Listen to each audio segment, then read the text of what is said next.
Welcome two levels academy Islamabad. इस video के अंदर हम फ़िलासफ़ी ऑफ लॉ को कवर करेंगे और मैंने इस वीडियो में सिर्फ फ़िलासफ़ी के सिर्फ 10 ही टॉपिक्स डाले हैं और जो रिमेनिंग टॉपिक्स हैं वो मैंने पार्ट 2 के अंदर दिए हुए हैं।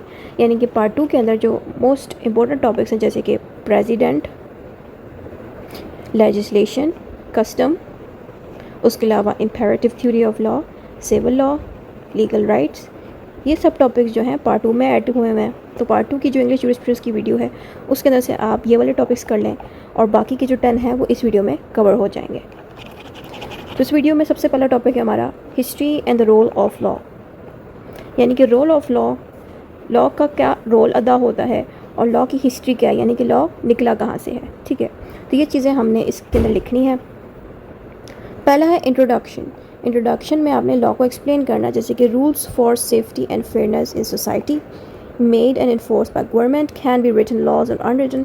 अच्छा, यहाँ पे सिंपल आपने ये बताना है कि लॉज जो हैं वो सोसाइटी के लिए कुछ रूल्स बना के देते हैं ताकि जो सोसाइटी है वो सेफ़ रह सके एंड लोगों को इंसाफ मिल सके। यानी कि लॉ जो है सोसाइटी किस तरह से काम आता है।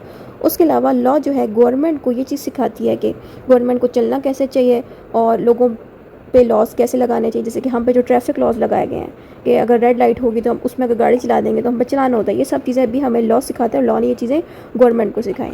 ठीक है, फिर आता है कैन बी रिटन लॉज और ओल्ड कस्टम्स। और लॉज जो हैं कभी कभी लिखे हुए भी होते हैं, कभी कभी लिखे हुए नहीं होते। कस्टम्स का मतलब होता है कि ऐसे लॉज जो हिस्ट्री से पुराने वक्त से निकाले गए हों और ये लिखे हुए अक्सर नहीं होते। ठीक है, कस्टम्स का होता क्या है कि आमतौर पे जो गांव देहात हैं उनमें कोई बड़ा इंसान, कोई एज जिसकी ज़्यादा हो, तजुर्बा ज़्यादा हो, उससे मशवरा लेना और मशवरा लेके अपने मसलों को सॉल्व करना। और उसने लॉ, ऑब्वियसली वो लॉ की हेल्प से तो नहीं मशवरा देगा, वो अपनी सोच और अकल के हिसाब से मशवरा देगा। तो यही सारी चीज़ें कस्टम होती है, यानी कि हमारे बड़ों ने किस तरह से फ़ैसले लिए ज़िंदगी जी और हम कैसे उस चीज़ को अप्लाई कर सकते हैं अपनी ज़िंदगी में। तो वो सब जो है कस्टम होता है। ठीक है, अब लॉ के बारे में आपने मज़ीद बताना है कि लॉ एक सिस्टम है, एक चीज़ है लोगों को कंट्रोल करने के लिए। यानी कि लॉ अगर होगा तभी ही इंसान भी कंट्रोल में रहेंगे, गवर्नमेंट भी कंट्रोल में रहेगी। तो ये चीज़ें इसकी इंट्रोडक्शन में देनी है। देन आपने लॉ के बारे में बताना है कि लॉ कहाँ से ड्राइव हुआ, यानी कि कहाँ से ये लफ्ज़ निकला। आपने बताना है लॉ जर्मन ज़बान से निकला है। जर्मन में लॉ को लैग कहा जाता था और लैग का इंग्लिश ट्रांसलेशन बनती है फिक्स्ड,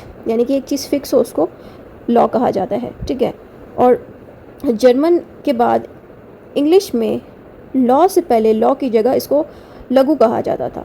ठीक है, लघु जिसका मतलब है सेट इन प्लेस। ठीक है, यानी कि लॉ वाला लफ्ज़ तो काफ़ी अरसे बाद जाके ईजाद हुआ, उससे पहले लॉ के मुख्तलिफ नाम थे जैसे कि लैग या लघु। ठीक है, ये आपने डेरिवेशन में लिखना है। Next heading is what does law means. Law का मतलब क्या होता है। लॉ का मतलब है रूल्स। ठीक है, किसके लिए रूल्स बनाना, लोगों के लिए बनाना। क्यों बनाना, क्योंकि वो एक कम्युनिटी में, एक सोसाइटी में रहते हैं और सोसाइटी में ज़िंदगी उनको कैसे जीनी चाहिए। तो ये सब जो है हमें लॉ करके देता है। लॉ जो है गवर्नमेंट को सिखाती है कि उन्होंने लोगों पे लॉ कैसे लगाने हैं, लोगों को कंट्रोल कैसे रखना है और ख़ुद को कैसे कंट्रोल रखना है, ये भी लॉ सिखाती है। ऑफिशियल रूल्स एवरीवन मस्ट ओबे, यानी कि लॉ जो है ऐसे रूल्स होते हैं जो हर इंसान को फॉलो करने होते हैं। तो इस तरह की बातें आपने जनरल कॉन्सेप्ट लॉ का देना है। डेफिनेशन में आपने ऑस्टिन की डेफिनेशन दे देनी है। ऑस्टिन कहता है कि लॉ एक कमांड है और जो भी इंसान लॉ को फॉलो नहीं करेगा उसको पनिशमेंट मिलेगी। Next heading is what do we need for law, यानी कि लॉ बनाने के लिए लॉ किन लोगों पे अप्लाई होता है वो चीज़ आपने बतानी। यानी कि लॉ तभी बनता है जब सोसाइटी मौजूद हो, जब लोग होंगे तभी लॉ बनाया जाएगा।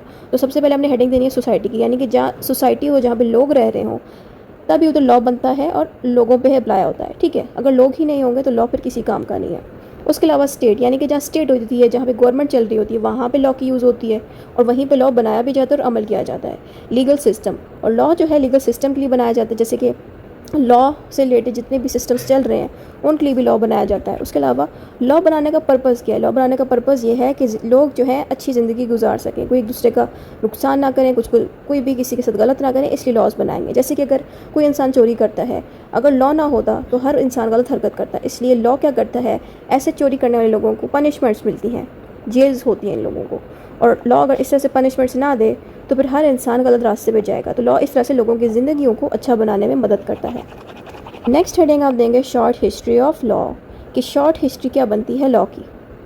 हिस्ट्री के मुताबिक जो लॉ है वो तब से एग्जिस्ट करता था जब से इंसान आया। अब हमारे हज़ारों साल पहले लॉ जो है सेक्शंस की शक्ल में मौजूद इतना नहीं था। जैसे कि अब हम पढ़ते हैं ना सेक्शन 1, सेक्शन 2, पुराने ज़माने में सेक्शंस तो मौजूद नहीं होते थे, लेकिन उस वक्त में भी लॉ जैसी चीज़ एग्जिस्ट करती थी, जैसे कि हर इंसान को ये सिखाया जाता था अदब से बात करो, चोरी करोगे तो तुम्हें सज़ा मिलेगी। यानी कि पुराने वक्त से ही लोग अपनी ज़िंदगी को लॉ के मुताबिक ही जिया करते थे। तो यानी कि जब तक इंसान थे दुनिया में तब तक लॉ जो है हमारे साथ ही रहा। उसके अलावा लॉ के बगैर, विदाउट लॉज के बारे में हमने बताना है कि लॉ के बगैर हर बंदे एक दूसरे के साथ क्यास करेंगे। क्यास का मतलब है लड़ाई करेंगे, फाइट करेंगे, चोरी करेंगे, गलत काम करेंगे। Laws are as old as humanity. Laws उतने ही पुराने हैं जितने पुराने इंसान होते हैं, ठीक है। यानी कि हम लोग तकरीबन हज़ारों साल से भी ज़्यादा अरसा हो गया इस दुनिया में आए हुए हैं, और तब से लेके अब तक लॉज भी हमारे साथ चलते रहे हैं, ठीक है। ऐसा नहीं कि लॉज अभी बनाए, लॉ तो उसी वक्त बनना शुरू हो गए थे जब इंसान इस दुनिया में आए थे, ठीक है। Next heading is law in ancient Greece. जो ग्रीस है यानी कि आजकल का जो ग्रीस है उसकी बात नहीं करें। एंशिएंट जब किसी जगह के साथ लगता है इट मीन्स कि वो पुराने वक्त की बात करें, यानी कि पुराने वक्त का जो ग्रीस था उधर से लॉ कैसे निकला और वहाँ पे लॉ कैसे यूज़ किया गया। जब आपने एंशिएंट ग्रीक की हेडिंग दे दी, फिर हमने बताना कि जो ग्रीक है वो उनको नॉलेज जो है हासिल करना बहुत अच्छा लगता था और उनको फ्रीडम बहुत पसंद थी और वो चाहते थे कि अपनी ज़िंदगी लॉ के मुताबिक गुजारें। और मैं आपको पुरानी अगर हिस्ट्री का बताऊँ तो जो ग्रीस है इन लोगों की वजह से भी हमें लॉ देखने को मिला। यानी कि इनकी जो जितने भी लोगों ने लॉ बनाया है, जितने भी मशहूर लोग हैं, उनमें से कई सारे लोग ऐसे हैं जो पैदा ही ग्रीस में हुए। तो ग्रीस एक ऐसा मुल्क है और रोम ये ऐसे मुल्क हैं जिनमें लोगों ने लॉ के ऊपर बहुत ज़्यादा स्टडी की और इन्हीं लोगों की वजह से हमें कई सारे लॉ हम पढ़ते हैं, ठीक है। यहाँ पे बहुत से थिंकर्स जो थे जो ग्रीस में रहते थे, उसमें एक प्लेटो है और एरिस्टोटल है। इन्होंने लॉ बनाने में, गवर्नमेंट को बनाने में बड़ी मदद की, क्योंकि इन्होंने कुछ किताबें लिखी, कुछ रिसर्चेस की, जिसकी वजह से आज का लॉ और गवर्नमेंट चलता है, ठीक है। उसके अलावा डेमोक्रेसी सिस्टम भी ग्रीस के लोगों ने ही हमें सिखाया कि एक डेमोक्रेटिक कंट्री कैसे चलता है लॉ की मदद से। Kings minds made first written Greek laws. यानी कि किंग के कुछ लोग थे, ठीक है, उन्होंने हुक्म दिया कि ग्रीक के अंदर लॉज़ को बाकायदा लिखा जाए। पहले लिखे हुए लॉज़ होते नहीं थे, लेकिन किंग के हुक्म से ग्रीक में भी अब लिखे हुए लॉज़ बनना शुरू हो गए। फिर आते हैं एथेंस। एथेंस ग्रीक के ही कुछ लोग होते हैं, उनको एथेंस का नाम दिया जाता है, ठीक है। इन्होंने डेमोक्रेसी और लॉ का एक कह लें कि ग्रो कराने में एथेंस लोगों ने बड़ी मदद की। मैं बारीकी से एथेंस को नहीं बता रही क्योंकि इनकी भी बहुत लंबी हिस्ट्री है। इस सारे लोगों की अगर मैं हिस्ट्री बताने लगी तो वीडियो लंबी बन जाएगी, इसलिए आपने जस्ट कुछ पॉइंट्स जो हैं अपने इस आंसर में ऐड करने कि ग्रीस में एथेंस हैं, कुछ किंग्स थे और ये लोग थे, इन्हीं की वजह से हमें आज एक अच्छा लॉ मिला है, ठीक है। फिर अगली हेडिंग आप देंगे लॉ इन एंशिएंट रोम। यानी कि जो रोम का है मुल्क है, पुराना वाला रोम, उन्हीं की वजह से लॉ ईजाद हुआ। जैसे कि builds world's greatest legal system, ये पहला मुल्क था जिसने एक बहुत बड़ा लॉ का सिस्टम ईजाद किया, basis of many modern laws. और जितने भी आज के लॉज बने हैं पाकिस्तान में, अभी जो 2025 चल रहा है, इसमें जितने भी लॉज पूरी दुनिया में आए हैं वो सारे लॉज रोमन लॉ से निकले हैं, ठीक है। यानी कि रोम वो पहला कंट्री था जिसने लॉ को लिखा और लॉ के बारे में इतनी अच्छी स्टडी की कि सारी दुनिया में इन्हीं के ही लॉज यूज़ होते हैं। 3 पीरियड, इसमें किंग्स का जब दौर था, रिपब्लिक का जब दौर आया, जब एम्पायर का दौर आया, तो इन दौरों में, इन वक्तों में लॉ को बनाया गया। उसके अलावा लॉ मेकर्स, अब डिफरेंट लॉ मेकर्स का नेम दे सकते हैं, जैसे कि जूलियस कैसर, साइसेरो, जूलियस सर्वाइस, न्यूमा, डिफरेंट बंदे हैं जिन्होंने लॉ को बनाने में बड़ी मदद की। और ये सारे जो बंदे हैं ये रोम के ही लोग हैं। यानी कि ये रोम में ऐसे इंसान हैं जिनके पास लॉ की बड़ी अच्छी नॉलेज है और इन्हीं की वजह से रोम में लॉ बनाया गया और वही लॉ आज हम अपनी किताबों में पढ़ते हैं। उसके बाद आता है रोम लॉ मेकिंग ग्रुप्स। यानी कि रोमन के अंदर कुछ ऐसे लोग थे, कुछ ग्रुप्स थे जिन्होंने लॉ को बनाया। इस लॉ मेकिंग ग्रुप को हम शॉर्ट फॉर्म में कहते हैं कोमिटिया, ठीक है। ये जो ग्रुप थे इसमें 3 तरह की कैटेगरी के लोग थे। एक है क्यूरेटा, फिर आता है सेंचुरिएटा, फिर आता है ट्राइब्यूटा। जो सबसे ऊपर वाला जो ग्रुप है वो काफ़ी पुराना ग्रुप है और ये इस ग्रुप के लोग काफ़ी अमीर होते हैं, ठीक है। उसके अलावा सेंचुरिएटा, इस ग्रुप में आम सिटीजन्स होते हैं, ठीक है। ये लॉज के ऊपर वोट करते हैं, ठीक है। यानी कि अगर ये वाली ऊपर वाला ग्रुप अगर लॉज बनाए तो ये वाला जो निचला वाला ग्रुप है इन पे वोट वगैरह करते हैं। उसके अलावा tribute, based on district, give powers to common people. ये डिस्ट्रिक्ट में लोग होते हैं, डिस्ट्रिक्ट में हेड्स होते हैं कुछ, जो उस डिस्ट्रिक्ट के एरिया के लिए लॉज बनाते हैं। तो इस तरह से रोम में लॉ बनना शुरू हुआ और डिफरेंट लोगों को पावर्स मिली और वहीं से हमें लॉ के बारे में पता चला। Next heading is law and daily life. Rome के अंदर लॉ जो है एक आम जिंदगी में भी यूज़ किया गया। कैसे यूज़ किया गया? लोगों ने रोम के अंदर लॉ को मैरिज केसेस में, ट्रेडिंग में, क्राइम्स में एंड रिलीजन में भी यूज़ करना शुरू कर दिया। यानी कि ये वो पहले लोग थे जिन्होंने लॉ को यूज़ करना शुरू कर दिया था आम जिंदगी में, ठीक है। Even leaders had to follow law, और जो लीडर्स थे उनको भी लॉ को फॉलो करना था रोम में। उसके अलावा इससे क्या हुआ कि जब पूरी दुनिया ने देखा कि रोम के लोग इस तरह से ज़िंदगी जी रहे हैं, तब यूएसए और बाकी की जो कंट्रीज़ थी उन्होंने रोम की इस लॉ को फॉलो करना शुरू कर दिया अपनी कंट्री में। यानी कि जो अब यूएसए है ना, दूसरा मुल्क है, वो रोम से इंस्पायर होकर अपने मुल्क में भी marriage, trade, crime, religion, leaders, हर किसी के ऊपर उन्होंने भी लॉ को लगा दिया और लॉ को यूज़ करना शुरू कर दिया। Next heading is history of English. English law means कि जो रोम के लोग हो गए या यूके के लोग हो गए उनको अक्सर हम इंग्लिश लोग कहते हैं। तो इंग्लिश लॉ क्या है, उसकी हिस्ट्री क्या वो आपने बतानी है। आपने बताना कि जो हिस्ट्री इसकी ये है कि ये जो लॉ है वो रोमान के लोगों से निकला है और रोमान के लोगों ने एक नेपोलियनिक कोड बनाया, यानी कि रोमान के लोगों ने एक नेपोलियन कोड बनाया। इस कोड के अंदर लिखे हुए लॉज मौजूद थे। तो इस तरह की बातें आप लिख सकते हैं। उसके अलावा Alfred the Great and Edward the Confessor. उसके अलावा आपने बताना है कि डिफरेंट किंग्स थे। ये ग्रेट और एडवर्ड ये जो है ना, इनको किंग्स कहा जाता है। ये रोम के कुछ किंग्स थे जिन्होंने लॉ को बाकायदा किताबों में लिखवाया, ठीक है। इन्हीं की वजह से लॉ इम्प्रूव होना शुरू हो गया था इंग्लिश लॉ के अंदर, यानी कि अंग्रेज़ों के अंदर। Trial by jury introduce later by Norman. उसके अलावा एक और किंग आया था नॉर्मैन। इसने हुक्म दिया था सब लोगों को कि हमारे एरिया में कोर्ट्स होनी चाहिए, कोर्ट्स में जजेस होने चाहिए, यानी कि इन्हीं की वजह से जजेस का सिस्टम ईजाद हुआ, कोर्ट सिस्टम ईजाद हुआ, ठीक है। फिर अगली हेडिंग आती है Drew from Roman and Irish law. और आज का जितना भी हमारा पाकिस्तान का लॉ है और इंडिया का लॉ है वो सारे लॉ कहाँ से निकले, रोमान से निकले और आयरिश लोगों से निकला, यानी कि ये वो लोग थे जिन्होंने लॉ को ईजाद किया। इसमें किंग्स क्वींस का रोल अदा हुआ। इन सब लोगों ने मिलकर जो लॉ बनाया वो रोमन के लोग थे और आयरिश के लोग थे। और इन्हीं का जो लॉ है वो हम पाकिस्तान और डिफरेंट मुल्कों में यूज़ करते हैं, ठीक है। Next heading is common law of England. England का जो कॉमन लॉ है, कॉमन लॉ का मतलब होता है कि जो सिर्फ इंग्लैंड पे अप्लाई हो, उसी एरिया का लॉ हो, उसको हम कॉमन लॉ का नाम देते हैं। ये जो कॉमन लॉ है ये नॉर्मैन कॉन्सेंट, यानी कि एक किंग था जिसका नाम था नॉर्मैन, उसी ने एक कॉमन लॉ को बनाने का एक कह लें फर्स्ट स्टेप लिया, ठीक है। William the conqueror. विलियम एक और किंग है जिसने कोर्ट्स का सिस्टम ईजाद करवाया। उसके अलावा courts evolve like Kings bench, और कोर्ट्स भी इसी तरह वक्त के साथ साथ बदलती गई, बिल्कुल वैसे ही बदलती गई जैसे कि किंग एक मरता है और दूसरा किंग आ जाता है, बिल्कुल वैसे ही कोर्ट्स का सिस्टम भी कंटिन्यू हो गया। यानी कि इन्हीं लोगों की वजह से कोर्ट्स का सिस्टम जो है ईजाद हुआ। Commerce ruled by local customs. और जो कॉमर्स सिस्टम है यानी कि पैसों के लेन देन हैं और जो बाकी के मामलात हैं वो कस्टम्स की मदद से संभाले गए। कस्टम मीन कि पुराने वक्त में लोग किस तरह से पैसे को लेन देन करते थे जब लॉज नहीं होते थे, तो कॉमर्स का जो मामला थे, जो पैसों के मामला थे, वो कस्टम्स की मदद से सॉल्व किए जाते थे, ठीक है। Next heading is international law history की। इंटरनेशनल लॉ कैसे बना, इसमें क्या हुआ कि चर्चेज़ ने and Hanseatic leagues cities promoted Roman principles, यानी कि जो चर्चेज़ थी और डिफरेंट इस तरह के इदारे थे रोम के इलाके में, उन्होंने इस इंटरनेशनल लॉ के ऊपर डिफरेंट पॉइंट्स बताए कि हम किस तरह से दूसरे मुल्कों के साथ इंटरेक्ट कर सकते हैं और लॉज उनके लिए बना सकते हैं। उसके अलावा Catholic church gave base of international law. और जो कैथोलिक चर्च थी, अब कैथोलिक चर्च को नॉर्मल चर्च ही होता है, ठीक है। तो ये जो चर्च है इसने इंटरनेशनल लॉ के ऊपर हमें काफ़ी कुछ बताया, इसलिए इसको हम कहेंगे कि इसी से ही हमें इंटरनेशनल लॉ का पता चला।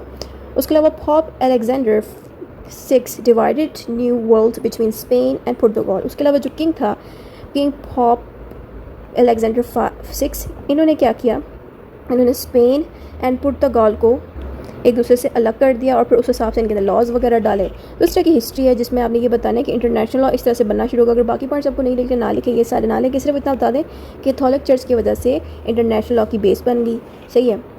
हिस्ट्री ऑफ अमेरिकन लॉ, आपने बताना अमेरिकन लॉ कैसे बना। अमेरिकन लॉ जो था वो वर्जीनिया कॉन्स्टिट्यूशन 1776 की वजह से बना। ये तो है, ये जो हिस्ट्री यहाँ पे लिखी है ना, ये बातें आपको पार्ट 2 में पता चलेंगी। जब पार्ट 2 में आप आएंगे उसमें यूके यूएसए का कॉन्स्टिट्यूशन पढ़ेंगे, उसमें ये सारी हिस्ट्री मौजूद है। तो इसलिए अगर आपको ये याद नहीं हो रही तो बेशक इसको स्किप करते हैं। यहाँ से सिर्फ इतना बता दें कि जो अमेरिका का लॉ है वो सेपरेशन ऑफ पावर उसमें मौजूद थी और इसी वजह से वो बना। इस तरह की बस कॉन्सेप्ट बेस्ड बात बता दें, क्योंकि ये आपको डिटेल से समझ नहीं लगेगी जब तक आप पार्ट 2 में आके एक बारीक हिस्ट्री नहीं पढ़ लेते यूके एंड यूएसए की कॉन्स्टिट्यूशन की, ठीक है। तो मैं इसको स्किप करी हूँ यहाँ पे। Next heading is Magna carta. Magna carta को मैंने इसमें इसलिए ऐड कर दिया क्योंकि इसका बहुत इंपॉर्टेंट रोल अदा होता है आपकी फिलॉसफी ऑफ लॉ में भी और आगे भी। मैग्ना कार्टा आपको पार्ट 2 में भी आएगा। अब ये है क्या, यूके का जो मुल्क था हज़ारों सालों पहले, किंग्स का उसमें बहुत ज़्यादा रोल अदा होता था। अब हुआ क्या कि किंग जो हैं उन्होंने गुजरते वक्त के साथ अपनी पावर्स कुछ लोगों को देना शुरू कर दी, यानी कि पार्लियामेंट और आम लोगों को देना शुरू कर दी। फिर इस तरह करते करते मज़ीद कुछ साल गुजर गए। फिर एक वक्त ऐसा आया कि उस वक्त किंग जॉन किंग बन गया, यानी कि पहले बहुत से किंग्स आते गए, लेकिन जब किंग जॉन की बारी आई उस वक्त क्या हो गया, किंग जॉन जो है मुल्क को सही से चला नहीं पा रहा था। तो उसने अपने पार्लियामेंट के लोगों से कहा कि मुझे पैसे चाहिए मुल्क को चलाने के लिए। तो पार्लियामेंट के लोगों ने कहा कि किंग से कहा कि हम आपको एक शर्त पे पैसे देंगे अगर आप इस कॉन्ट्रैक्ट पे साइन कर देंगे। किंग जॉन ने जब इस कॉन्ट्रैक्ट को रीड किया, इसमें लिखा हुआ था कि किंग की सारी पावर्स पार्लियामेंट को चली जाएंगी अगर किंग ने इस पर साइन कर दिया। किंग इस पर गुस्सा होकर गया, उसने कहा मैं तो नहीं साइन करता। फिर गुजरता वक्त जब गुजरा तो किंग ने देखा कि किंग को पैसे की ज़रूरत है और उसके पास और कोई ऑप्शन नहीं है, तो किंग ने क्या किया, इस मैग्ना कार्टा पे साइन कर दिया। अब जब किंग ने इस पर साइन किया, इससे क्या हुआ कि किंग की पावर्स फिर पार्लियामेंट के हाथ में चली गई। इससे क्या होगा, किंग के सारी पावर्स अब पार्लियामेंट और आम लोगों के पास आ गई। तो ये चीज़ जो है किसकी वजह से हुआ, मैग्नी कार्टा से हुआ, यानी कि जिस कॉन्ट्रैक्ट पे किंग ने साइन किया और सारी पावर्स पार्लियामेंट को चलेगी, उसी कॉन्ट्रैक्ट को नाम दे दिया गया मैग्नी कार्टा का। सही हो गया। तो ये सब यूके के अंदर हुआ था। तो उसके बारे में आपने बताना है कि किंग ने बैरोन से कहा था ना ये कि मुझे पैसे चाहिए, तो बैरोन्स जो थे पार्लियामेंट का ही एक पार्ट थे। फिर उन्होंने ही कहा कि आपको हम एक ही शर्त पे देंगे जब आप कॉन्ट्रैक्ट पे साइन करेंगे। तो यही सीन जो मैंने आपको बताया वो पॉइंट यहाँ पे लिखा गया। इसमें हुआ क्या कि जब कॉन्ट्रैक्ट साइन हुआ तो कॉन्ट्रैक्ट में ये चीज़ें लिखी गई थी कि जो चर्चेज़ हैं वो किंग से आज़ाद वर्क करेंगी, लाइक जैसा दिल चाहे चर्चेज़ वैसे परफॉर्मेंस दे सकती हैं, और आम लोगों के राइट्स उनको मिलने चाहिए। उसके अलावा किसी भी इंसान की जान नहीं जानी चाहिए, हर इंसान आज़ादी से रह सके, प्रॉपर्टी भी हर इंसान को मिल सके।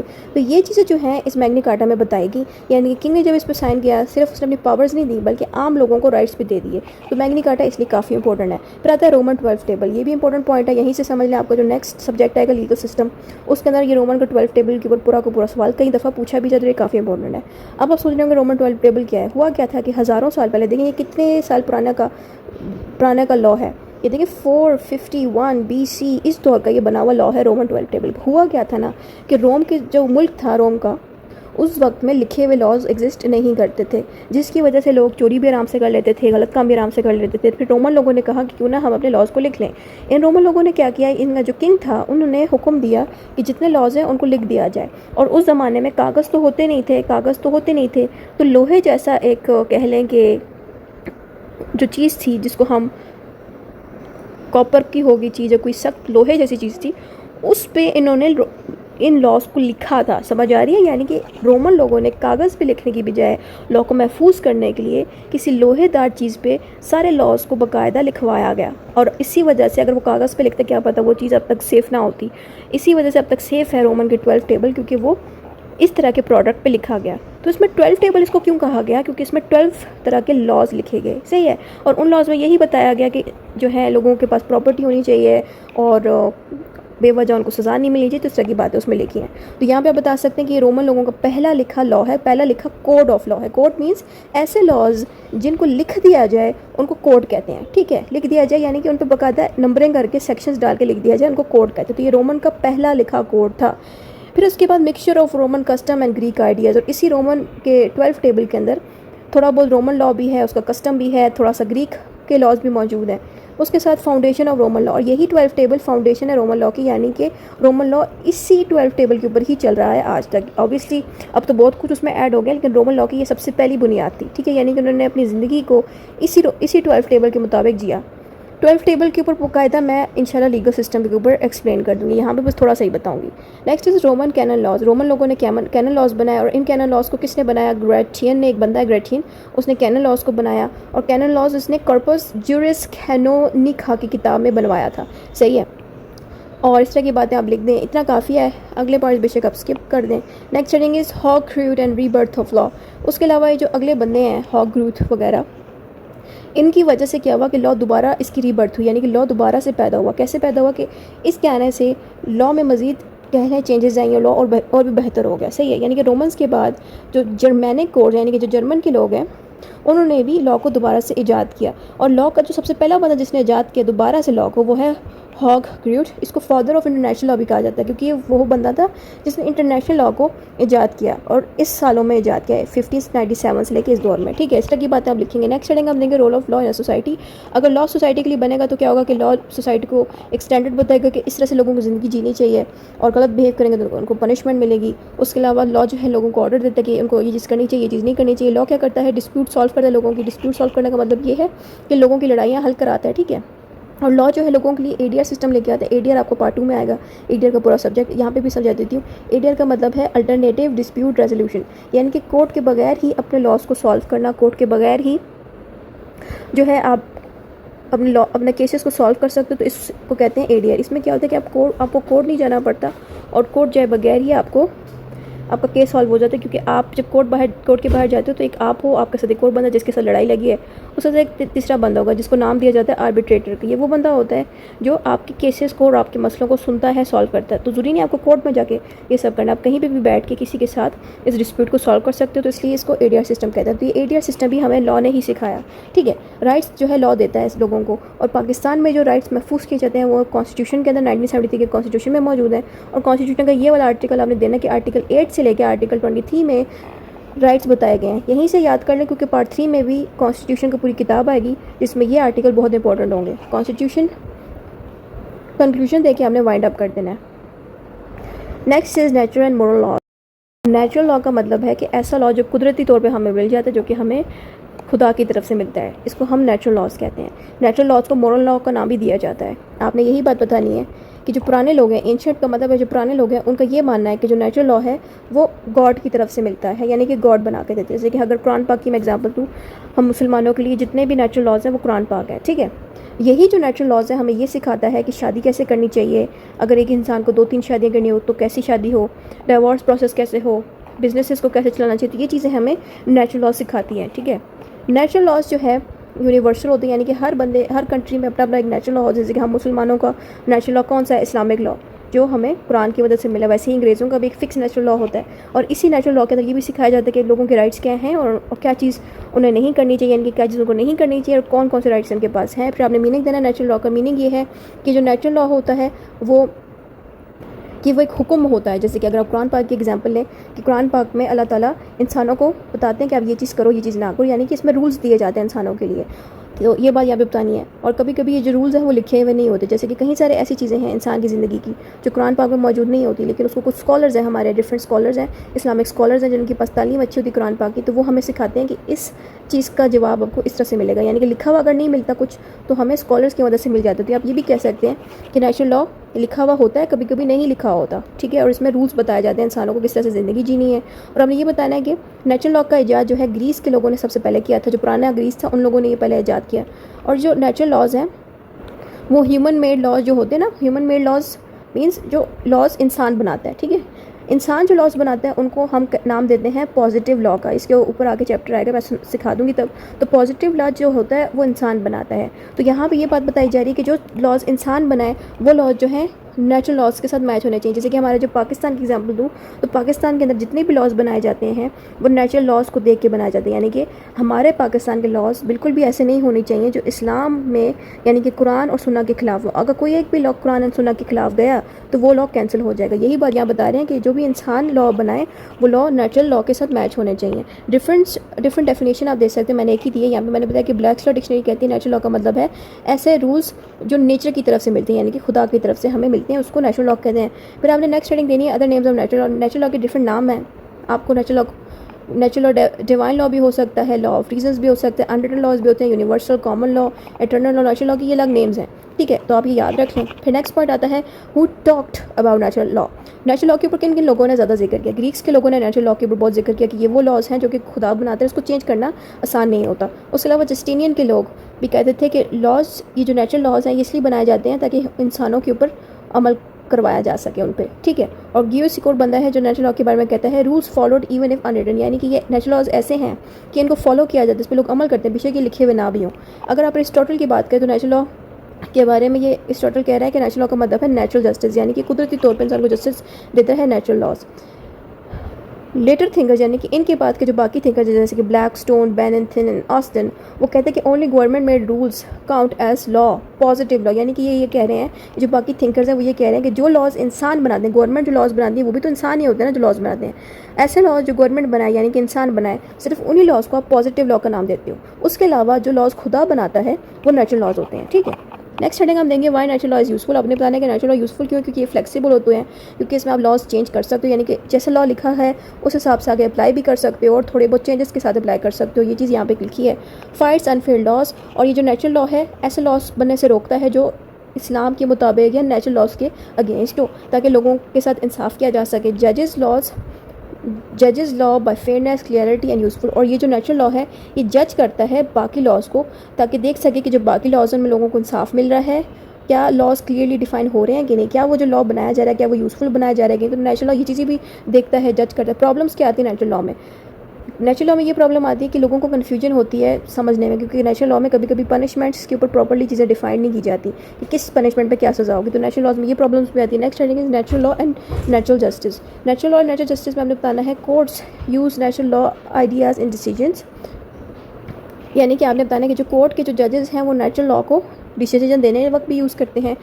जजेस कैंसिल अनफेयर गवर्नमेंट लॉ, यानी कि जजेस के पास इतनी पावर होती है कि वो गवर्नमेंट के ऐसे बनाए हुए लॉज को कैंसिल भी करा सकती है जो नेचुरल जस्टिस के खिलाफ है, यानी कि नेचुरल लॉज अगर उस लॉ में यूज़ नहीं किए गए और वो अगेंस्ट हो नेचुरल लॉ के, तो उसका मतलब ये है कि लोगों को नेचुरल जस्टिस नहीं मिलेगी। तो यही बात यहाँ पे लिखी है। एग्जांपल आप दे सकते हैं कि जो इंसानों को ह्यूमन राइट्स नेचुरल लॉज ने दिए, क्योंकि नेचुरल लॉज इंसान को सिखाता है कि इंसान को मारना नहीं चाहिए, हर इंसान को आज़ादी मिलनी चाहिए, ये हमें नेचुरल लॉज ने सिखाया। तो अगर गवर्नमेंट को ऐसे लॉज बना रही है जो ह्यूमन राइट्स को ख़राब करे, लोगों के राइट्स ख़राब करे, तो फिर नेचुरल लॉ जो है, जो जजेस हैं वो फिर ऐसी गवर्नमेंट को रोकती है कि लॉज ना बनाए।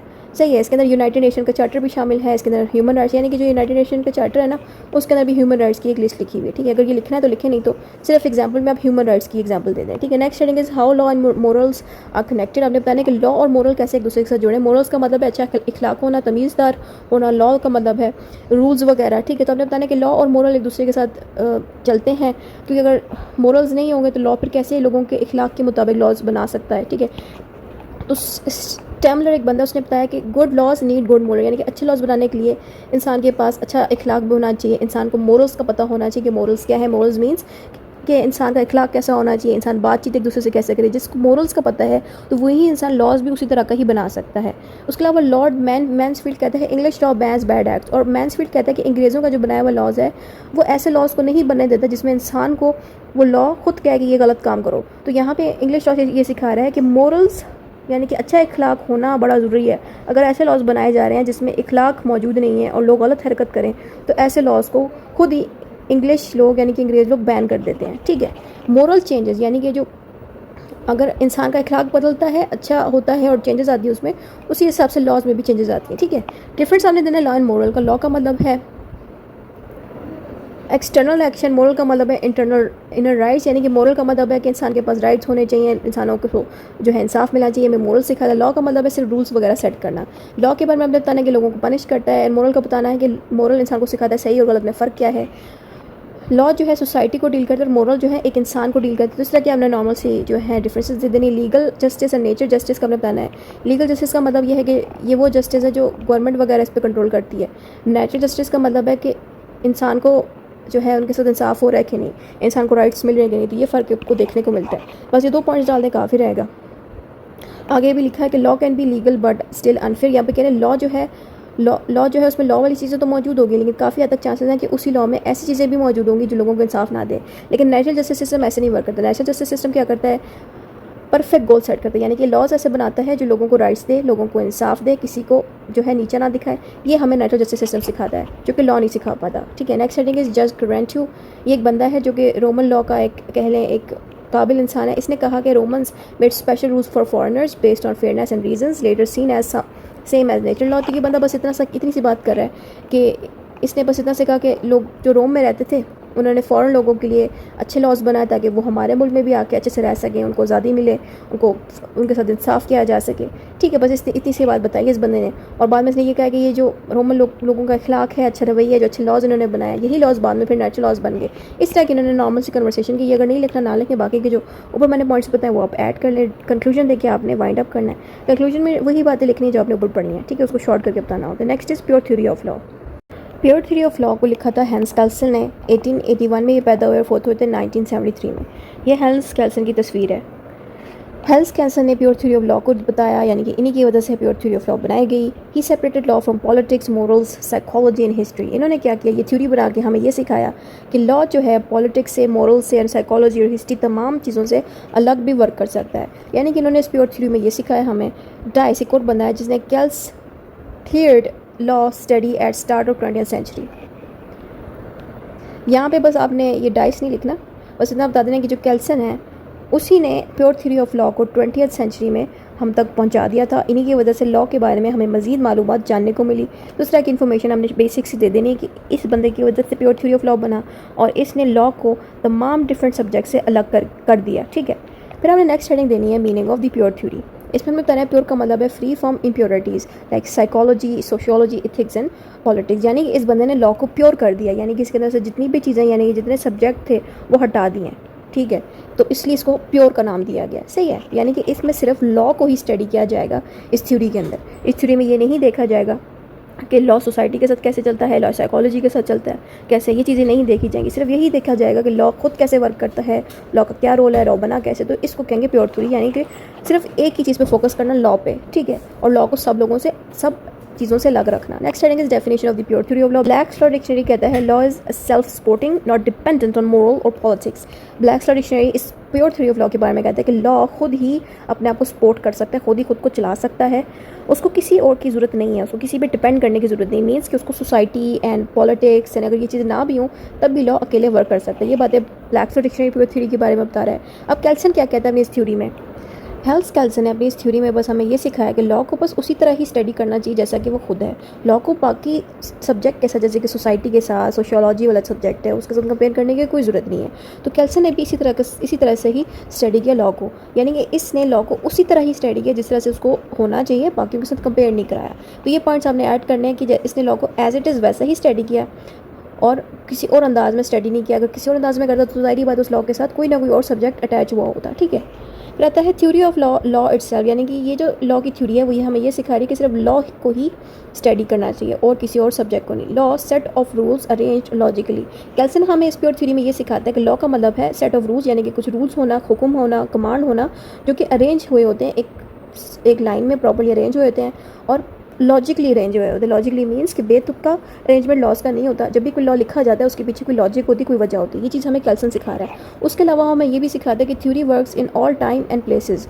और जो प्योर थ्योरी ऑफ लॉ है वो ये सिखा रही है कि डिफरेंट वक्त में भी इसको यूज़ किया जा सकता है। जैसे कि अब 2025 है, इसमें अगर हम लॉ को पढ़ते वक्त प्योर थ्योरी ऑफ लॉ के मुताबिक अगर लॉ को समझें तो आज भी उसी तरह से ही लॉ को हम समझ सकते हैं। यानी कि जैसे हेल्स कैल्सन ने अपने ज़माने में सिर्फ लॉ को समझा, वैसे हम भी सिर्फ लॉ को जान सकते हैं बगैर सोशियोलॉजी और बाकी के सब्जेक्ट को लगाए।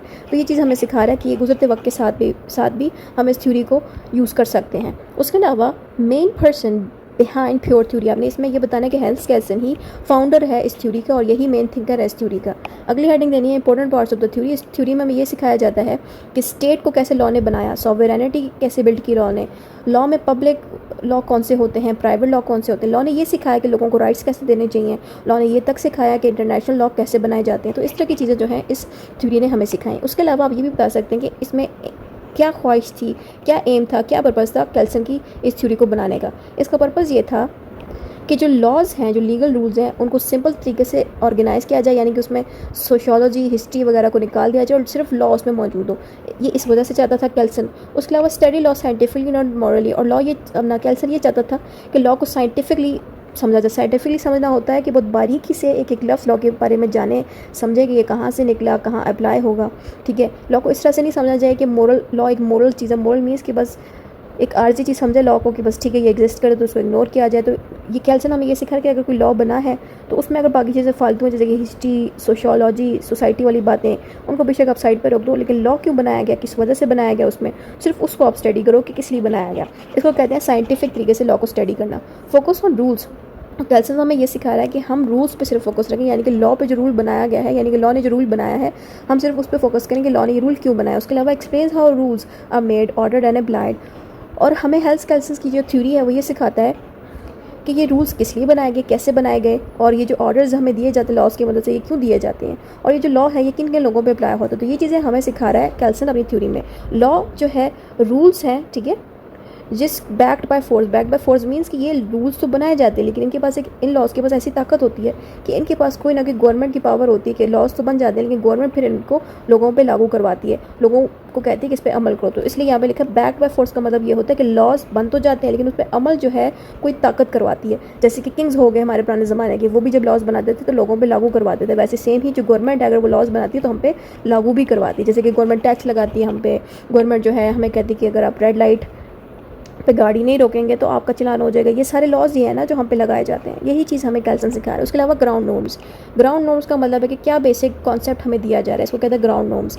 First foundation of legal system, यानी कि इस प्योर थ्योरी ऑफ लॉ ने क्या किया कि लीगल सिस्टम की पहली फाउंडेशन खड़ी की, ठीक है। All laws come from it, और जितने भी लॉज बनाए जाते हैं वो प्योर थ्योरी ऑफ लॉ की वजह से बनाए जाते हैं। यानी कि जितने लोग भी लॉ को स्टडी करते हैं वो सबसे पहले प्योर थ्योरी ऑफ लॉ का कॉन्सेप्ट समझते हैं, फिर वो लॉ को बनाते हैं और समझते हैं, ठीक है। तभी हमें लॉज सही से मिलते हैं, क्योंकि प्योर थ्योरी ऑफ लॉ हमें सिखाता है कि लॉ को बनाने की वजह क्या है, कहाँ से ये ईजाद हुआ, किन लोगों पे अप्लाई होगा। इसलिए प्योर थ्योरी ऑफ लॉ बहुत इंपॉर्टेंट है और इसी की वजह से मुख्तलिफ लॉज बन सकते हैं। Works only if people accepted. और प्योर थ्योरी ऑफ लॉ तभी कामयाब हो सकती है जब लोग प्योर थ्योरी ऑफ लॉ से बनाए हुए लॉज को एक्सेप्ट करें। ठीक है, ज़ाहिर बात है बहुत से लोग एक्सेप्ट करेंगे लॉज को, कुछ नहीं करेंगे। If rejected new ground notes, अगर लोगों ने रिजेक्ट कर दिया किसी लॉ को तो फिर कोई और लॉ बनाया जाएगा। ये चीज़ें हमें सिखाई जाती हैं। ग्राउंड नोट मीन्स कि कोई और ग्राउंड्स, कोई और पॉइंट्स डाले जाएंगे किसी और लॉ में। ठीक है, next heading is feature of pure theory of law. इसकी खूबियाँ बतानी है, फीचर्स बतानी है कि no difference between public and private law. ये हमें थ्योरी ये सिखाती है कि पब्लिक लॉज और प्राइवेट लॉज बिल्कुल एक ही तरीके से बनाए जाते हैं, तो इसमें इतना ज़्यादा कोई डिफरेंस नहीं हमें देखने को मिलता। उसके अलावा law organize human behaviour, law जो है इंसानों के बिहेवियर को कंट्रोल रखता है।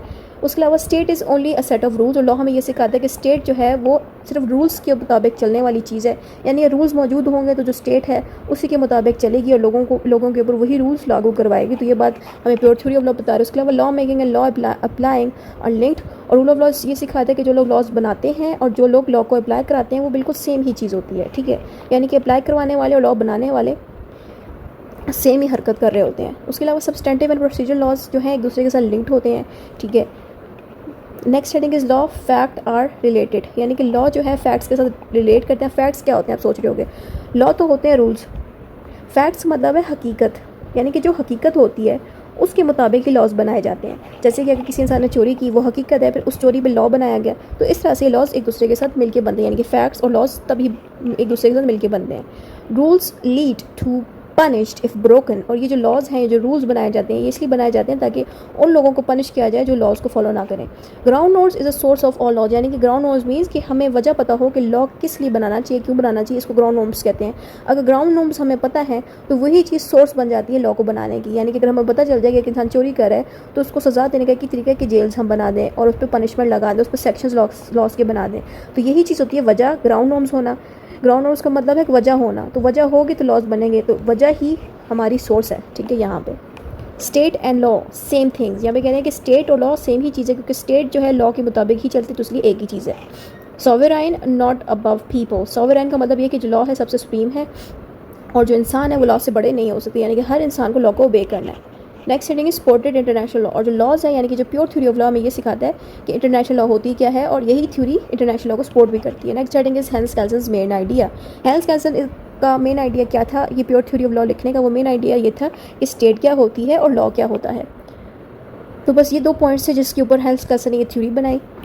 हेंस कैल्सन ने जब ये बताया कि स्टेट क्या होता है तो उसने स्टेट को लॉ के साथ रिलेट करा और बताया कि स्टेट जो है सिर्फ एक जगह होती है जहाँ पे लोग रह रहे होते हैं और लोग अपनी ज़िंदगी किसी रूल्स के साथ चला रहे होते हैं, और वो रूल्स कौन बना के देता है, लॉज बना के देता है। तो ये बातें हेल्स कैल्सन ने हमें सिखाई। हेल्स कैल्सन ने ये भी सिखाया कि स्टेट के लिए होना ज़रूरी है कि एक जगह मौजूद हो, टेरिटरी हो, वहाँ पे लोग मौजूद हों, वहाँ पे गवर्नमेंट हो और वो स्टेट इंडिपेंडेंट वर्क कर रहा हो, तो तब ही वो स्टेट के अंदर लॉज मौजूद हो सकते हैं। तो ये चीज़ हमें इस हेल्स कैल्सन की थ्योरी ने सिखाया। उसके अलावा uses force to ensure rules, और ये भी सिखाया हेल्स कैल्सन ने कि स्टेट में लोग फोर्स यूज़ करते हैं, यानी कि लोगों पे ज़बरदस्ती करके लॉज को लगाते हैं। फिर ऐसे लॉ को भी डिफ़ाइन किया कि लॉ जो है स्टेट के लिए एक गाइड बुक का काम करती है, यानी कि स्टेट को ये कहती है कि आप इस तरह से काम करें, आप इस तरह से अमल करें, इस तरह से चलें, ये लॉ अप्लाई करें। यानी कि लॉ जो है स्टेट के लिए एक गाइड बुक की तरह काम आती है। उसके अलावा defines what people can and can not do, और स्टेट को लॉ बताती है कि क्या लोग कर सकते हैं, क्या चीज़ वो इंसान नहीं कर सकते, किस चीज़ पर उनको सज़ा मिलेगी, किस पे नहीं मिलेगी। स्टेट इन्फोर्सेस इट विद पनिशमेंट, और जो स्टेट है वो इन लॉज को ज़बरदस्ती लोगों पे लागू करवाती है, ज़ोर ज़बरदस्ती से। यानी कि अगर एक बंदा चोरी करेगा तो ज़ाहिर बात है स्टेट उस पर ये लॉज लगाएगी और उस बंदे को जेल में डालेगी। सही है, तो इस तरह से स्टेट जो है बगैर लॉ के कुछ भी नहीं है। तो इस तरह से हमें प्योर थ्योरी ऑफ लॉ ने सिखाया। उसके अलावा important parts of the state, और स्टेट के इंपॉर्टेंट पार्ट्स एज यूजुअल आपने पॉलिटिकल साइंस में भी पढ़ेंगे। स्टेट के अंदर टेरिटरी होती है, लोग होने चाहिए, गवर्नमेंट होनी चाहिए, और वो स्टेट जो है इंडिपेंडेंट वर्क करे। ठीक होगा, ये बात आपने लिखनी है। Are states and law the same, आपने यही बताना है कि स्टेट और लॉ सेम ही है, क्योंकि स्टेट जो है बगैर लॉ के कुछ भी नहीं है, स्टेट लॉ के साथ ही चलता है, इसलिए ये दोनों एक ही चीज़ है। ये हमें कैल्सस बता रहा है। ठीक है, small group with simple rules, यहाँ पे ये कहना है कि छोटा ग्रुप हो जिसमें छोटे से रूल्स हो तो वो स्टेट नहीं होती। ठीक है, ये बात आपने बतानी है। बेशक आप ना भी लेंगे कोई इशू नहीं, आप सिंपल लिख दें स्टेट और लॉ सेम ही होते हैं, और ये चीज़ हमें हेल्स कैल्सन बताता है। ठीक है, ये हेल्स कैल्सन की नज़र में स्टेट एंड लॉ सेम है। इंटरनेशनल लॉ की हेडिंग देनी है, इसमें बताना है कि इंटरनेशनल लॉ के लिए भी हमें ग्राउंड नॉर्म्स को फॉलो करना है। ग्राउंड नॉर्म्स मीन्स कि इंटरनेशनल लॉ चलाने का क्या तरीका है, क्या वजह है, क्या क्या होना चाहिए इंटरनेशनल लॉ में, तो ये ग्राउंड नॉर्म्स होते हैं, यानी कि सोचना, वजह होना, इसको ग्राउंड नॉर्म्स कहते हैं। But weak because countries follow different rules and no strong world courts. तो यहाँ पे हमें हेल्थ कैंसल ये सिखा रहा है कि इंटरनेशनल लॉ जो है उस पर अमल करना थोड़ा मुश्किल है, क्योंकि हर कंट्री के लॉज मुख्तलिफ होते हैं। इस वजह से कई दफ़ा ये लोग यहाँ पे लॉज वीक पड़ जाते हैं। तो ये भी हमें हेल्थ कैंसल की थ्योरी सिखा रहा है। प्रॉब्लम्स विद द थ्योरी, यानी कि हेल्थ कैंसल की थ्योरी में कौन कौन से प्रॉब्लम्स हैं। पहला प्रॉब्लम ये है कि ग्राउंड नॉर्म्स कन्फ्यूजिंग होते हैं, लोगों के लिए अनक्लियर होते हैं। ग्राउंड नॉर्म्स मीन कि लोगों को पता ही नहीं होता लॉ किस तरह स्टार्ट करना है, कौन सी चीज़ें लॉ में डालनी है। यानी कि अगर ग्राउंड नॉर्म्स ही क्लियर ना हो तो उससे कन्फ्यूजन क्रिएट होती है। तो ये भी इस थ्योरी की एक वीकनेस है, क्योंकि थ्योरी जो है मैं कह रही है कि ग्राउंड नॉर्म्स को फॉलो करें, ग्राउंड नॉर्म्स पे अमल करें। और ग्राउंड नॉर्म्स अगर क्लियर ही नहीं है, लोगों को समझ नहीं लग रही कि क्या चीज़ लॉ में डालनी चाहिए, किस तरह का लॉ बनाना चाहिए, क्या ये लॉ फ़ायदा देगा कि नहीं, ये चीज़ ग्राउंड नॉर्म्स है। अगर यही क्लियर नहीं है तो लॉ फिर बन ही नहीं पाएगा। उसके बाद too logic ignores real life, और जो प्योर थ्योरी ऑफ लॉ है वो बहुत ज़्यादा लॉजिक पे ध्यान देती है और हकीकत में जो ज़िंदगी जी जा रही है उसके मुताबिक प्योर थ्योरी ऑफ लॉ अमल नहीं करती। इसलिए काफ़ी ये थ्योरी लोगों को इतनी पसंद नहीं आती। उसके अलावा public and private law not same in practice, और लोग कहते हैं, आम लोग कहते हैं कि जो पब्लिक लॉज हैं प्राइवेट लॉज हैं वो एक दूसरे से बहुत फ़र्क है। लेकिन प्योर थ्योरी ऑफ लॉ ये नहीं कहती। प्योर थ्योरी ऑफ लॉ कहती है कि public law and private law same है। तो ये चीज़ भी गलत है। तो लोग आपने यहाँ पे लिखना है कि जो पब्लिक एंड प्राइवेट लॉ है उनको जब प्रैक्टिस किया जाए, यानी कि जब आप कोर्ट में इन लॉज को यूज़ करके प्रैक्टिस करते हो तो आपको पता चलता है कि पब्लिक लॉज एक दूसरे, पब्लिक लॉ और प्राइवेट लॉ में बहुत फ़र्क है। इग्नोर्स कस्टम्स एंड ट्रेडिशन, और ये जो प्योर थ्योरी ऑफ लॉ है कस्टम को एंड ट्रेडिशंस को, इन चीज़ों को इग्नोर करती है, इनको यूज़ नहीं करती। उसके अलावा ये जो प्योर थ्योरी है इससे क्या होता है, इंटरनेशनल लॉ इतना अच्छा स्ट्रॉन्ग नहीं बन पाता। ठीक है।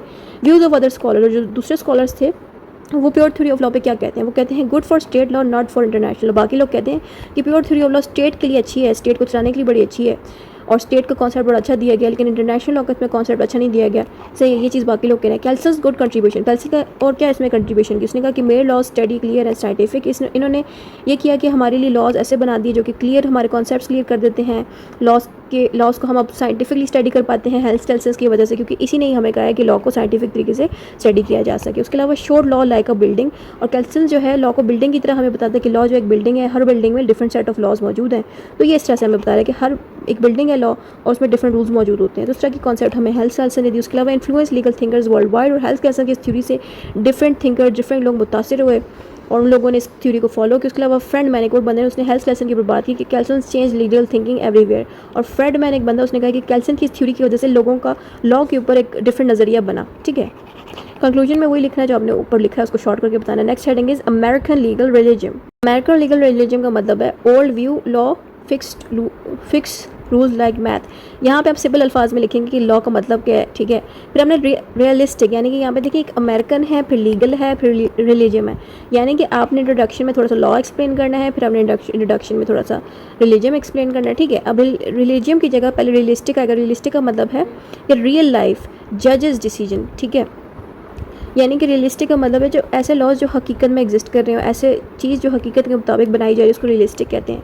अब रिलीजन का क्या मतलब है, रिलीजन का मतलब है ऐसे लॉ जो रियलिटी पे बनाए गए हो, ना कि थ्योरीज पे। देखो थ्योरीज जो होती है ना, जैसे कि अभी आपके सामने मैंने प्योर थ्योरी ऑफ लॉ पढ़ी, वो काफ़ी अजीब सी आप लोगों को लग रही होगी। मतलब ऐसी बातें हेल्थ कैल्सन कर रहा है जो बिल्कुल ही हकीकत में एग्जिस्ट होने वाली चीज़ है ही नहीं। ठीक है। लेकिन अमेरिकन लीगल रिलीजन वो चीज़ नहीं है। अमेरिकन लीगल रिलीजन हमें ये सिखाते हैं कि लॉज जो हैं वो हकीकत को देख के बनाना चाहिए। ठीक है। यानी कि जो हमारी सोसाइटी में चीज़ें हो रही हैं, जो हकीकत चल रही है, उसके मुताबिक लॉज बनने चाहिए। तो ये जो थ्योरी है हमें ये चीज़ सिखा रही है। ठीक है। हिस्ट्री आप देखें, इसकी हिस्ट्री आपने बतानी है। इसमें लिखना है कि अमेरिकन लीगल रिलीजन 90s में जो है आया हमारे पास, यानी कि ईजाद हुआ। डिफरेंट थिंकर्स थे जिन्होंने इसके ऊपर बातचीत की। ठीक है। उस दौर में जो डिफरेंट थिंकर्स थे उन्होंने स्ट्रिक्ट रूल्स बताया कि लॉ को बहुत स्ट्रिक्टली फॉलो करना चाहिए। फिर आपने बताना है इंपॉर्टेंट नेम्स, कुछ बंदों के नेम्स दे दें, जैसे कि रॉस, पाउंड, रुडोल्फ, जेरेंग। ये डिफरेंट बंदे थे जिन्होंने इस जो थ्योरी है इस पर बातचीत की। फोकस इस थ्योरी का किस पे है कि लॉ को जो है रियल लाइफ के साथ कंपेयर करना चाहिए, ना कि लॉजिक के साथ। तो ये मोस्ट इंपॉर्टेंट पॉइंट है जो आप याद रख लें। अगर बाकी पॉइंट्स ना भी याद हो तो कोई इशू नहीं है। आप सिंपल इतना बता दें कि ये जो कॉन्सेप्ट है ना अमेरिकन लीगल रिलीजन का, ये कॉन्सेप्ट जो है हमारे पास 1990s के दौर में आया।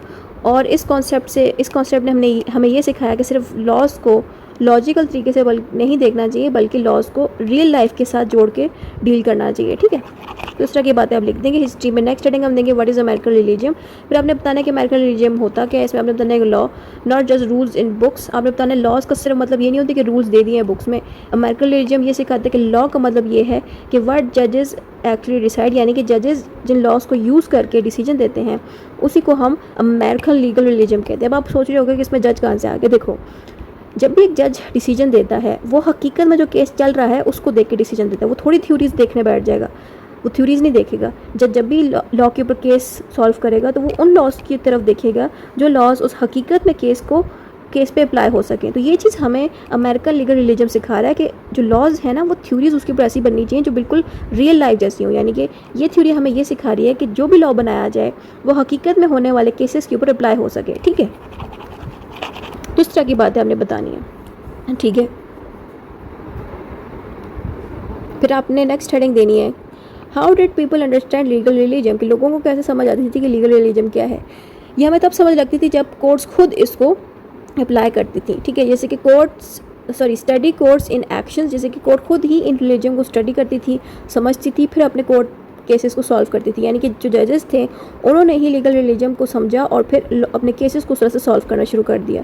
जजेस choices real world factors affect law, यहाँ पे कहते हैं कि जो जजेस हैं जब चॉइस करते हैं यानी कि किसी लॉ को चूज़ करते हैं तो वो ऐसे लॉ को ही चूज़ करेंगे जो उस केस में फिट बैठ रहा हो, जो उस हकीकत में होने वाले केस के साथ मैच कर रहा हो। तो यहाँ पे जब जजेस ने लॉज को यूज़ किया तो यहाँ पे जजेस ने ही कहा कि लॉज ऐसे बनने चाहिए जो रियल लाइफ के साथ मैच कर सकें। ठीक है, डेफिनेशन आप देंगे लीगल रिलीजन की, इसमें ब्लैकस्टोन डिक्शनरी कह रही है लॉ जजेस making decisions for societies needs. यहाँ पे हमने बताना है कि ब्लैकस्टोन डिक्शनरी कहती है कि लॉज ऐसे होने चाहिए जिसकी हेल्प लेके जजेस जो है डिसीजन दें सोसाइटी में होने वाले केसेस के। ठीक है, यहाँ पे डिफरेंट थिंकर्स का हम नेम दे सकते हैं, ग्रे, हेल्मोस, ये नाम वगैरह ना याद किया करें क्योंकि एक तो याद रखना मुश्किल हो, तो उससे कुछ बच्चे क्या करते हैं नाम याद करने बैठ जाते हैं और मेन पॉइंट्स भूल जाते हैं। उससे अच्छा है कि आप मुश्किल नाम अगर नहीं याद होते तो सिर्फ मेन पॉइंट्स याद रख लिया करें। ठीक है, next heading is what did the realistic want, यानी कि ये जो थ्योरी है रियलिस्टिक की ये क्या चाहती है इंसान से, ये क्या हमें समझाना चाह रही है। तो आपने ये बताना है कि रियलिस्टिक थ्योरी हमें सिखाती है कि बेटर लीगल एजुकेशन, के लोगों के कॉन्सेप्ट जो हैं यानी कि जो लॉ है वो रियल लाइफ के मुताबिक बनना चाहिए ताकि लोगों को अच्छी एजुकेशन मिल सके। जैसे कि हम लॉयर्स, अगर हमें ऐसे लॉज बताए जाएँ जो बिल्कुल बेतुके हों और रियल लाइफ पे अप्लाई ना हो तो हमें समझ नहीं लगेगी, हमारी तालीम अच्छी नहीं होगी। लेकिन अगर यही लॉज उन चीज़ के ऊपर बनाई जाए, जैसे कि अगर कोर्ट में केस चल रहा है उसी के ऊपर अगर लॉ बनाया जाए तो वो लॉ बेहतर होगा, क्योंकि इस तरह के लॉज आगे भी फ्यूचर में आएंगे। तो इट मीन्स कि जब हम रियलिस्टिक थ्योरी के हिसाब से लॉज को स्टडी करेंगे तो हमारी जो एजुकेशन है वो और अच्छी हो सकेगी लॉ की, यानी कि हम लॉ को और अच्छे से समझ पाएंगे। हम देखेंगे, हम लॉ को लॉजिकल तरीके से नहीं देखेंगे बल्कि हम लॉ को इस तरह से देखेंगे कि ये जो लॉ है क्या ये लॉ फ्लॉ केस पे अप्लाई हो सकता है, अगर हो सकता है अप्लाई तो किस वजह से अप्लाई होता है। तो ये चीज़ें हमें रियलिस्टिक थ्योरी सिखाती है। Easier prediction of the decision, इससे क्या होता है कि जब जज को पता हो कि जो लॉ है ये इस केस के लिए बनाया गया है या फ़लाँ केस के लिए बनाया गया है, इससे क्या होता है कि जज फिर आराम से उस लॉ को उस केस में लगा लेता है। इसका मतलब है कि जज ने प्रिडिक्ट कर लिया, यानी कि अंदाज़ा लगा लिया कि फ़लाँ लॉ बनाया गया है तो ये इस जगह लगेगा। तो ये हमें रियलिस्टिक थ्योरी सिखा रही है कि लॉ जो है बेतुके नहीं होनी चाहिए, ऐसे बनने चाहिए जो रियल लाइफ में अप्लाई हो सकें, जिनको रीड करके ही समझ आ जाए, लॉ को रीड करके समझ आ जाए कि ये लॉ जो है फ़लाँ केस पे अप्लाई हो सकता है।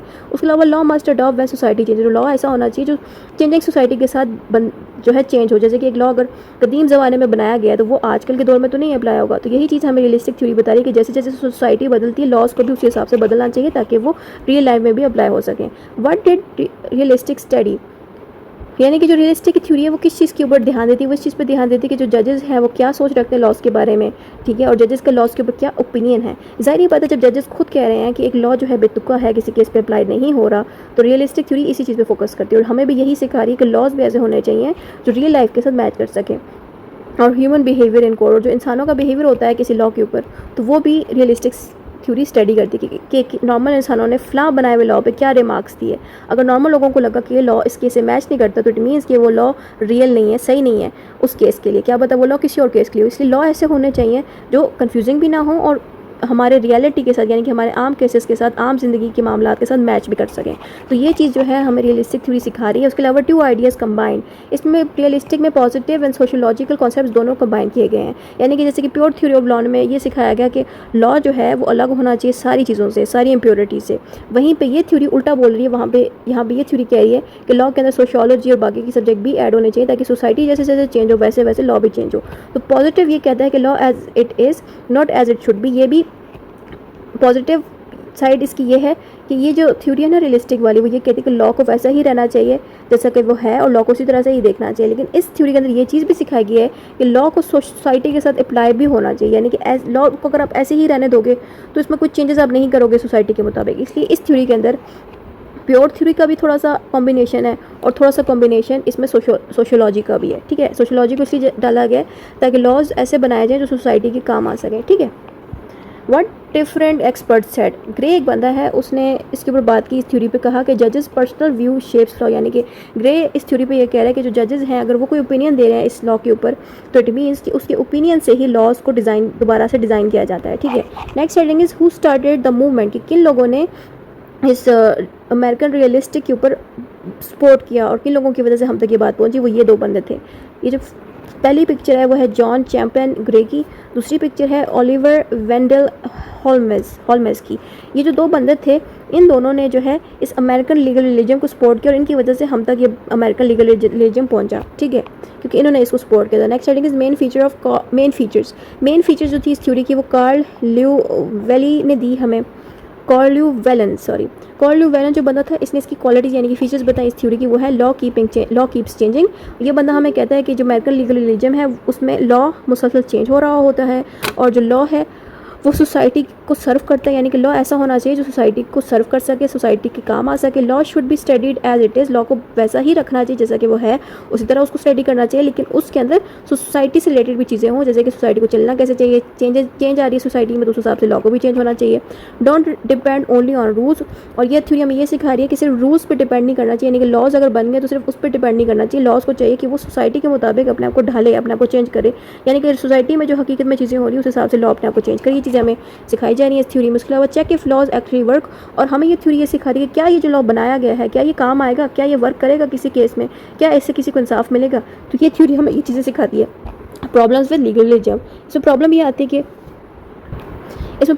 कि कई दफ़ा ये जो थ्योरी है ये लोगों को इंसाफ नहीं दे पाती प्रॉपर तरीके से। उसके अलावा कई दफ़ा ये थ्योरी जो है जो मोरालिटी है उसको मिक्स कर देते लॉ से, यानी कि लोगों को इंसाफ मिलना चाहिए, लोगों के साथ अदब से पेश आना चाहिए, ये चीज़ भी लॉ में डाल दी गई है इस लीगल रिलीजन की वजह से, जिसकी वजह से लॉ काफ़ी कंफ्यूजिंग हो गया। उसके अलावा मेल लॉ सीम्स अनप्रिडिक्टेबल, और लीगल लॉ क्या करता है, लीगल रिलीजन क्या करता है, लॉ को इस तरह का बना दिया है इसने कि लॉ काफ़ी कन्फ्यूज़ कर रहा है लोगों को, यानी कि जहाँ पे प्योर थ्योरी ऑफ लॉ में लॉ डिफरेंट तरीके से बयान किए गए हैं कि लॉ जो है क्लियर होना चाहिए, उसमें सोसाइटी को ना मिक्स करें, हिस्ट्री को ना मिक्स करें, बाकी चीज़ें ना मिक्स करें, लॉ को रख लगे। वहीं पर लीगल रिलीजन क्या कर रहा है, लॉ के साथ सोसाइटी और डिफरेंट चीज़ों को एड अप कर रहा है, जिससे क्या हो रहा है कि लॉ में काफ़ी चीज़ें ऐड होने से थोड़ा कन्फ्यूजन क्रिएट हो रही है, यानी कि इसमें हमने थोड़ी सी इस तरह की बातें लिख देनी है। Over forced on courts forget rules, इससे क्या होता है कि लीगल रिलीजन क्या करता है, कोर्ट्स फिर इसमें बहुत ज़्यादा अमल दखल कर रही होती हैं ऐसे लॉज पे, तो इसमें फिर नुकसान ये होता है कि वो लॉ फिर आगे निकल नहीं पाता।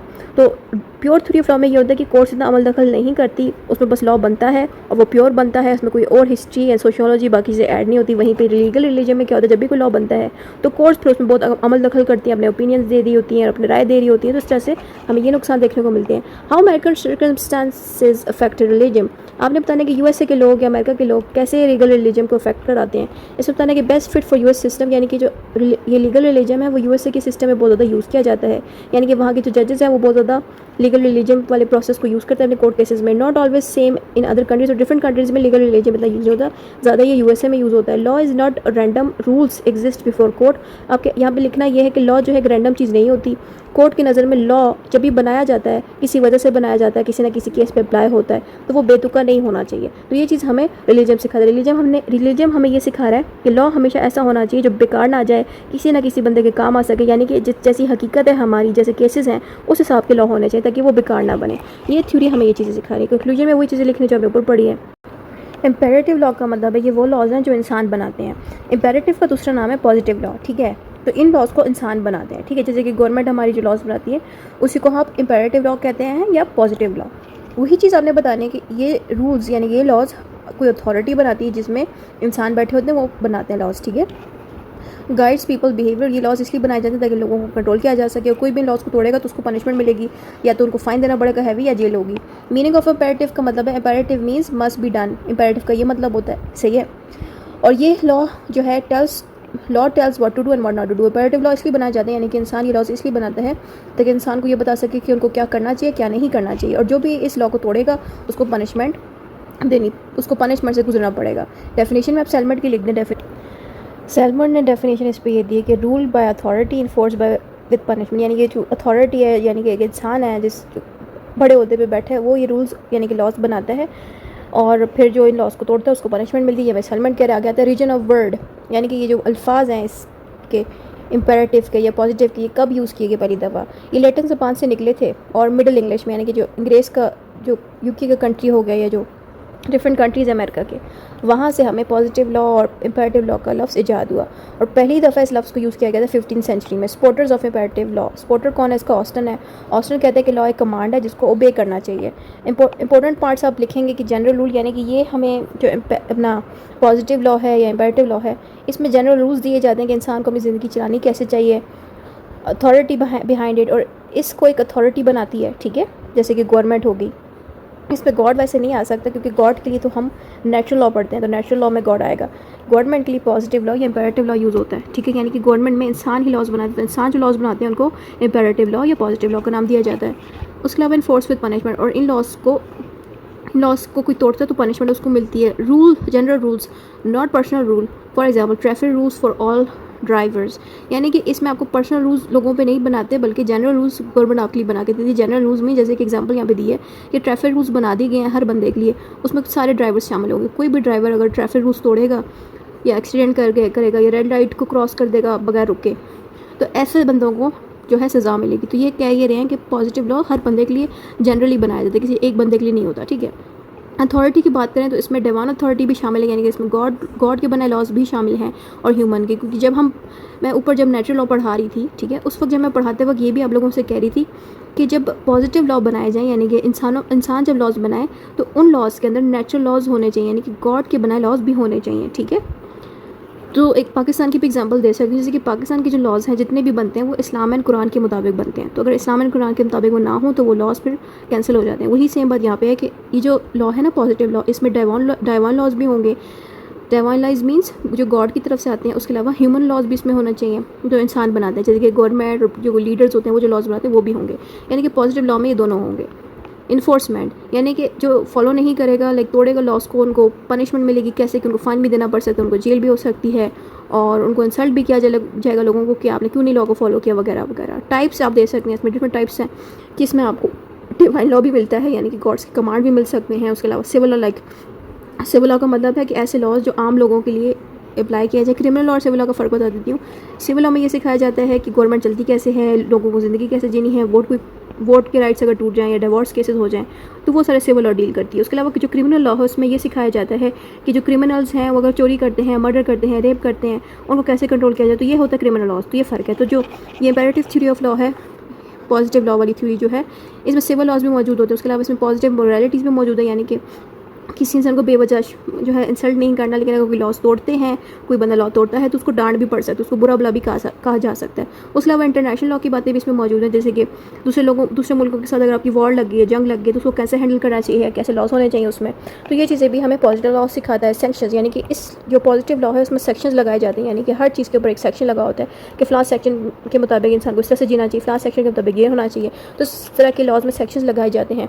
जैसे कि if you break something bad happen, यहाँ पे ये बताया जाता है सेक्शन में आपने ये बताना कि अगर आप कोई लॉ तोड़ते हो तो आपके साथ बुरा होगा बाद में। एग्जांपल इसकी आप दे सकते हैं कि अगर आप लॉ तोड़ते हो तो आपको जेल हो सकती है, आपको फ़ाइन हो सकता है, आपको बुरा भला कहा जाएगा, जिससे आपको शेम फील होगा और ऐसी सिचुएशन पे गॉड का एंगर आपको मिलेगा। यानी कि अगर आप कुरान के मुताबिक कोई लॉ तोड़ते हो तो उसमें अल्लाह का गुस्सा भी आपको फेस करना पड़ेगा और वॉर लाइक जंग भी लड़नी पड़ सकती है। ज़ाहिर बात है अगर आप इंटरनेशनल लॉ भी तोड़ रहे हो, इंटरनेशनल एग्रीमेंट भी तोड़ रहे हो, तो ज़ाहिर बात है अगले कंट्री के साथ आपने जो कॉन्ट्रैक्ट किया उसमें छेड़छाड़ी करोगे तो अगला कंट्री आपसे नाराज़ होगा, फिर वो आपके साथ जंग भी कर सकता है, जो है जंग करेगा। इस तरह से हमें पनिशमेंट मिल सकती है। अगली हेडिंग देंगे सेक्शन वर्सेस रिवॉर्ड। सेक्शन का मतलब है पनिशमेंट मिलना, अगर आप लॉस तोड़ो तो आपको पनिशमेंट मिलेगी। रिवॉर्ड का मतलब है कि अगर आप गुड एक्ट्स करते हो तो आपको प्राइज़ मिलेगा, आपके साथ अच्छा होगा, ठीक है। काइंड्स आप दे सकते हैं लीगल सेक्शन की। लीगल सेक्शन क्रिमिनल कैटेगरी में भी होते हैं, सिविल कैटेगरी में भी होते हैं। यानी कि अगर आप चोरी डकैती रेप वगैरह करते हो तो उस इंसान को डेथ मिलती है, जेल मिलती है, फ़ाइन मिलती है, उसके राइट्स छीन लिए जाते हैं। कौन से राइट, जैसे कि वो आज़ादी से बाहर नहीं रह सकता, जेल उसको होगी, तो इस तरह के राइट्स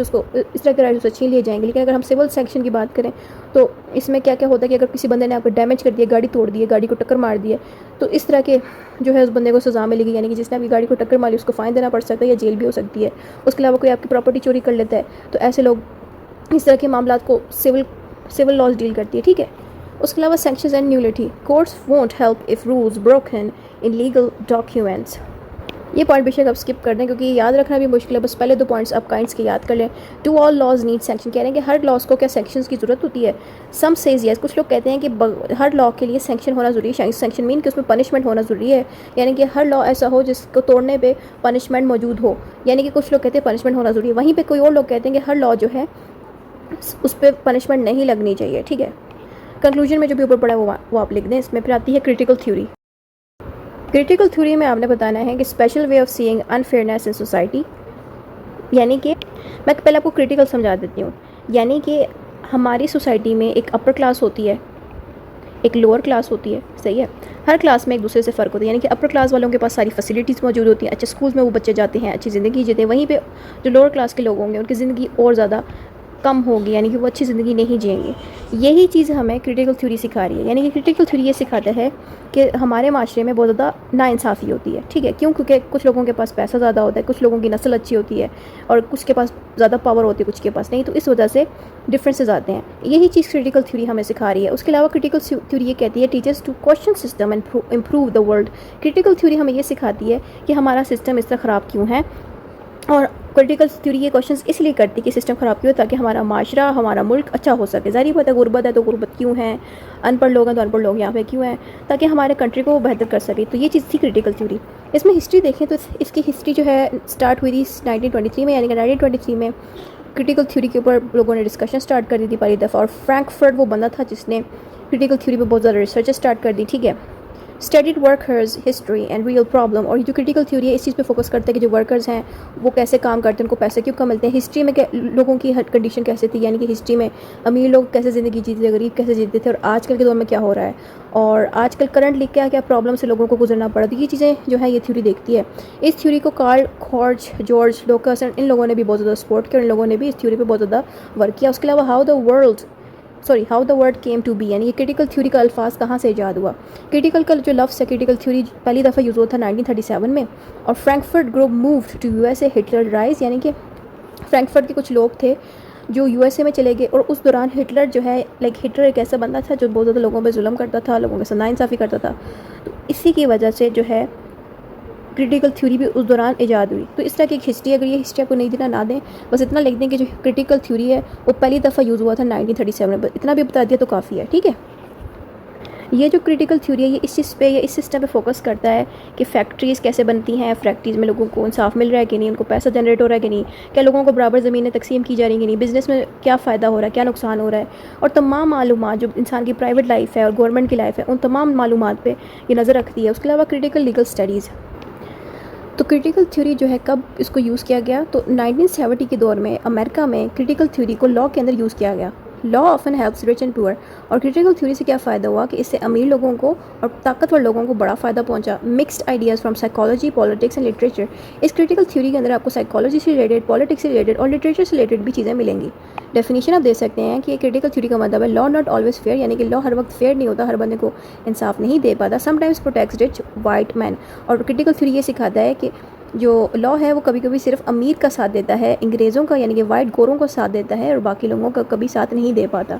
उसके अलावा goal change laws for fairness, और क्रिटिकल थ्योरी का ये गोल होता है कि लॉज जो हैं ऐसे बनाए जाएं तो जो हर बंदे को इंसाफ दे सकें, ज़रूरी नहीं कि सिर्फ अमीरों को दे बल्कि गरीब लोगों को भी इंसाफ दे सकें। तो क्रिटिकल थ्योरी इन चीज़ों पर यूज़ किया गया। वर्ड क्रिटिकल डेरिवेशन, ये जो क्रिटिकल का जो वर्ड है वो केंट ने ईजाद किया, क्वेश्चंस लीगल, यानी कि केंट ने कहा क्रिटिकल का मतलब है क्वेश्चंस नॉलेज, यानी कि नॉलेज पे क्वेश्चन उठाना, इल्म पे क्वेश्चन उठाना। केंट ने कहा कि क्रिटिकल का ये मतलब है। मार्क्स कहता है shows how many and business control life. Marks critical के बारे में कहता है कि इसका मतलब है पैसा और बिज़नेस कैसे कंट्रोल किया जा सकता है। तो इन दोनों ने क्रिटिकल के ऊपर अपनी अपनी एक बातें बताएं कि इसका मतलब इस तरह से ईजाद हुआ क्रिटिकल का। करैक्टरिस्टिक्स आपने बतानी क्रिटिकल की, कि करैक्टरिस्टिक्स इसकी हैं कि इंटर डिसिप्लिनरी है। इंटर डिसिप्लिनरी का मतलब यह है कि ये हिस्ट्री को भी स्टडी करता है, इकोनॉमी को भी स्टडी करता है, पैसे वगैरह को, और फिलॉसफी यानी कि बहुत डिटेल से स्टडी करता है समझ के। ठीक है, क्वेश्चंस उठाता है पुराने ख्यालातों पे क्रिटिकल थ्योरी। उसके अलावा क्रिटिकल थ्योरी कैपिटलिज्म पे ख्याल उठा। कैपिटलिज्म मीन्स कैसा माशरा जिसमें बिजनेसेस चल रहे हों और लोग मिल के रह रहे हों, तो वो कैपिटलिज्म सोसाइटी होती है। दूसरा के माशरे में भी जो है नज़र रखती है क्रिटिकल थ्योरी। उसके अलावा सी होल पिक्चर, और ये क्रिटिकल थ्योरी तमाम मालूमात और तमाम चीज़ों पे जो है गौर करती है कि अगर गरीब इंसान है तो गरीब क्यों है, उसको इंसाफ क्यों नहीं मिल रहा, तो यानी कि वो हर चीज़ पे बाकायदा नज़र रखती है। उसके अलावा कैपिटलिज्म कंट्रोल ऑल एरियाज़, और कैपिटलिज्म वाला माशरा जो है तमाम चीज़ों पे अपनी कंट्रोल रखता है, थिंक ग्लोबली एंड हिस्टोरिकली। और जो क्रिटिकल थ्योरी है वो बड़ी सोच के साथ फैसले लेता है। वो ये नहीं देखता कि एक इंसान गरीब है तो उसको गरीब को नहीं इंसाफ देना चाहिए, बल्कि क्रिटिकल थ्योरी ये देखता है कि गरीब है तो उसके लिए क्या इंसाफ वाले लॉज बनाए जा रहे हैं कि नहीं। तो क्रिटिकल थ्योरी जो है ये चीज़ें हमें सिखा रहे हैं। उसके अलावा ऑर्गेनाइज, यानी कि क्रिटिकल थ्योरी ऑर्गेनाइज है, यानी कि इस पर लोग बाकायदा रिसर्चेस करते हैं फिर एक्शन लेते हैं, यानी क्रिटिकल थ्योरी के हिसाब से जो है सोच रखते हैं और वैसे ही एक्शन लेते हैं। लिंक सोसाइटी पार्ट्स, और इससे क्या होता है क्रिटिकल थ्योरी डिफरेंट सोसाइटी के पार्ट्स को एक दूसरे के साथ जोड़ता है कि अगर अमीर है तो अमीर को गरीब के साथ जोड़ा जाएगा, तो उस तरह से एक दूसरे के साथ जोड़ता है। Uses philosophy to test ideas, और फिलोसफी यानी कि अपने दिमाग को बहुत ज़्यादा यूज़ करना चाहिए क्रिटिकल थ्योरी को समझने के लिए। ये चीज़ें हमें बताई गई। सेल्फ क्रिटिकल, यानी कि इंसान को सेल्फ क्रिटिकल होना चाहिए, यानी कि क्वेश्चंस उठाने चाहिए। अगर कहीं पे कोई चीज़ हो रही तो उस पर क्वेश्चंस उठाने चाहिए। ये चीज़ हमें क्रिटिकल थ्योरी सिखाता है। Real social ideas not dreams, critical theory ये सिखाता है कि हकीकत में जो चीज़ें हो रही हैं, हकीकत में जो प्रॉब्लम्स हैं और जो आइडियाज़ हैं लोगों के दिमाग में, उसके ऊपर क्रिटिकल थ्योरी अमल करती है, ना कि ख्वाबों पे। यानी कि ऐसी चीज़ों पे क्रिटिकल थ्योरी अमल नहीं करती जो एल्यूजनल हो, बस ख्यालाती बात हो। क्रिटिकल थ्योरी इस चीज़ पर देखती है कि अगर अभी इस वक्त लोग गरीब हैं एक एरिया में तो वो गरीब क्यों हैं, क्या उनको इम्प्रूव किया जा सकता है कि नहीं, क्या उनके लॉस बनाए गए हैं कि नहीं। तो ये चीज़ क्रिटिकल थ्योरी सिखाता है। क्रिटिकल थ्योरी इसलिए बनाएगी ताकि लोगों को अच्छा फ्यूचर दिया जा सके। क्रिटिकल थ्योरी इसलिए बनाया गया ताकि टेक्नोलॉजी और मीडिया में लोगों को बताया जा सके कि इंसाफ मिलना चाहिए, हर बंदे को लॉस जो हैं हर बंदे के लिए होने चाहिए। तो ये भी क्रिटिकल थ्योरी ने हमें सिखाया है। उसके अलावा कीप्स अपडेटिंग आइडियाज़, और क्रिटिकल थ्योरी ये भी सिखाता है कि इंसान को अपने आप को लगातार अपडेट करना चाहिए। डिस्टिंग्विश फीचर्स, यानी कि hard to liquid real source of unfairness, यानी कि क्रिटिकल थ्योरी में एक चीज़ मुश्किल ये है कि हम लोग अच्छे से पहचान नहीं पाते कि सोसाइटी में कौन सी प्रॉब्लम्स और कौन से इश्यूज़ ज़्यादा हैं। और concerns after Hitler and media control, यानी कि जब हिटलर आ चुका था उसके बाद से क्रिटिकल थ्योरी ज़्यादा जो है फेमस हुई, ठीक है, क्योंकि उसी दौर में हमने बहुत ज़्यादा जो है क्रिटिकल थ्योरी को यूज़ होते देखा। उसके अलावा प्रॉब्लम्स आप बताएंगे कि क्रिटिकल थ्योरी क्यों नहीं चल पाई। प्रॉब्लम इसमें यह है कि too much theory less real life study, यानी कि इस थ्योरी में बहुत ज़्यादा थ्योरी ही दी गई और रियल लाइफ पे ये इतना ज़्यादा वर्क नहीं करता, बस थ्योरीज ही देता रहता है, इसलिए ये इतनी अच्छी थ्योरी नहीं है। Need to focus on social media environment and new jobs today, और क्रिटिकल थ्योरी को चाहिए कि वो सोशल मीडिया एनवायरनमेंट और न्यू जॉब्स और न्यू चीज़ें पर भी फोकस करे, क्योंकि क्रिटिकल थ्योरी है वो पुराने वक्तों में और पुराने ख्यालातों में भी तक फंसी हुई है। उसको किसी ने भी इतना इस तरह का डिज़ाइन नहीं किया कि वो आजकल के दौर में भी उसको यूज़ किया जा सके, यानी कि उसके कुछ पार्ट्स यूज़ कर सकते हैं क्रिटिकल थ्योरी से हेल्प लेके, कुछ चीज़ें हम सीख सकते हैं, लेकिन फिर भी क्रिटिकल थ्योरी इतनी मॉडर्न नहीं बनाई गई कि हम उसको आजकल के दौर के साथ भी यूज़ कर सकें। उसके अलावा इन सोशियोलॉजी एंड पॉलिटिक्स, आपने बताना है कि in sociology and politics don't accept unfair system. Society जो है ना हमारी, वो क्रिटिकल थ्योरी को यूज़ करती है और हमें बताती है कि लोगों के साथ इंसाफ होना चाहिए, किसी के साथ गलत सलूक नहीं होना चाहिए, ठीक है। और हर्बमैन एक बंदा है जिसने क्रिटिकल थ्योरी को इम्प्रूव किया और हमें ये सिखाया कि क्रिटिकल थ्योरी को थोड़ा प्रैक्टिकल होना चाहिए, यानी कि बेशक एक जगह पे इंसाफ नहीं है, लेकिन ज़ाहिर बात अगर इंसाफ नहीं है तो कोई वजह भी होती है ना, इंसाफ उनको क्यों नहीं मिल रहा। और अगर इंसान अगर बेरोज़गार है, गरीब है, तो कोई वजह होती है उसके पीछे, यानी कि वो क्रिटिकल थ्योरी को और ज़्यादा प्रैक्टिकल बना रहा है, यानी कि ऐसा बना रहा है कि क्रिटिकल थ्योरी जो है आम लोगों को भी समझ लग सके, आम लोगों के यूज़ में आ सके। तो ये हमें हैबरमैन ने करके दिया। In social studies not only explain society but changes it.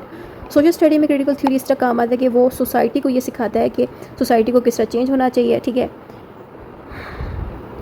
तो नेक्स्ट हेडिंग आप देख सकते हैं क्रिटिकल थ्योरी टुडे, यानी कि आजकल के दौर में क्रिटिकल थ्योरी कैसे काम आती है। Focus on small groups real problems, जो क्रिटिकल थ्योरी है ना वो कम छोटे छोटे ग्रुप्स पे फोकस ज़्यादा करती है और रियल प्रॉब्लम्स पे भी थोड़ा बहुत फोकस कर लेती है, यानी कि एक इंसान गरीब है तो वो गरीब क्यों है, गरीब होना भी एक प्रॉब्लम है, अनपढ़ होना भी प्रॉब्लम है। तो ये चीज़ें भी क्रिटिकल थ्योरीज पे फोकस करती है। No perfect truth about society, critical theory को ये पूरी तरह से हकीकत नहीं पता होती एक सोसाइटी की, यानी कि उसको इतना तो पता होगा कि फ़लाँ लोग गरीब हैं, लेकिन उसको ये नहीं पता होगा कि क्यों गरीब हैं, किस वजह से गरीब हैं, क्या प्रॉब्लम है जिस वजह से वो आगे नहीं बढ़ पाए। तो इसके अंदर आपको कंप्लीट इन्फॉर्मेशन नहीं मिल पाती इस थ्योरी में। उसके अलावा work with people not study them like object, critical theory इंसानों की मदद से चलती है, लेकिन इंसानों को ये प्रॉपर तरीके से स्टडी नहीं कर पाई क्रिटिकल थ्योरी, इसलिए इस थ्योरी को लोग रिजेक्ट करते हैं, इतना ज़्यादा इस पर अमल नहीं करते। लेकिन फिर भी हम आजकल के दौर में भी क्रिटिकल थ्योरी पढ़ रहे हैं, क्योंकि ये भी एक इंपॉर्टेंट थ्योरी थी, इसलिए हमें ये पढ़ाया गया। कंक्लूजन में आपने बस जो भी पढ़ा है वो शॉर्ट करके बताना है। फिर आती है divine law. Divine law means जो लॉ गॉड से हमें मिला है, यानी कि ऐसा लॉ जिसको हम नेचुरल लॉ भी कहते हैं, सही है। तो इसमें अपने सारा कुछ नेचुरल लॉ वाली बातें भी आप लिख सकते हो। इसमें हमने ये बताना है कि ये जो लॉ है ये गॉड से हमें मिला है, और ये लॉ इसलिए मिला है ताकि इंसानों की ज़िंदगी को चलाया जा सके, ठीक है। यानी कि डिवाइन लॉ हमें ये सिखाता है कि खुदा की तरफ से जो लॉज बताए गए हैं वो इंसानों के लिए बनाए गए हैं ताकि इंसान अपनी ज़िंदगी को अच्छे से चला सके, ठीक है। इस तरह की बात हमें लिख देनी है। डेफिनेशन में भी वही बात बतानी है कि ये गॉड की तरफ से आए हुए लॉज होते हैं इसलिए ताकि इंसान अपनी ज़िंदगी को अच्छे से चला सके, ठीक है।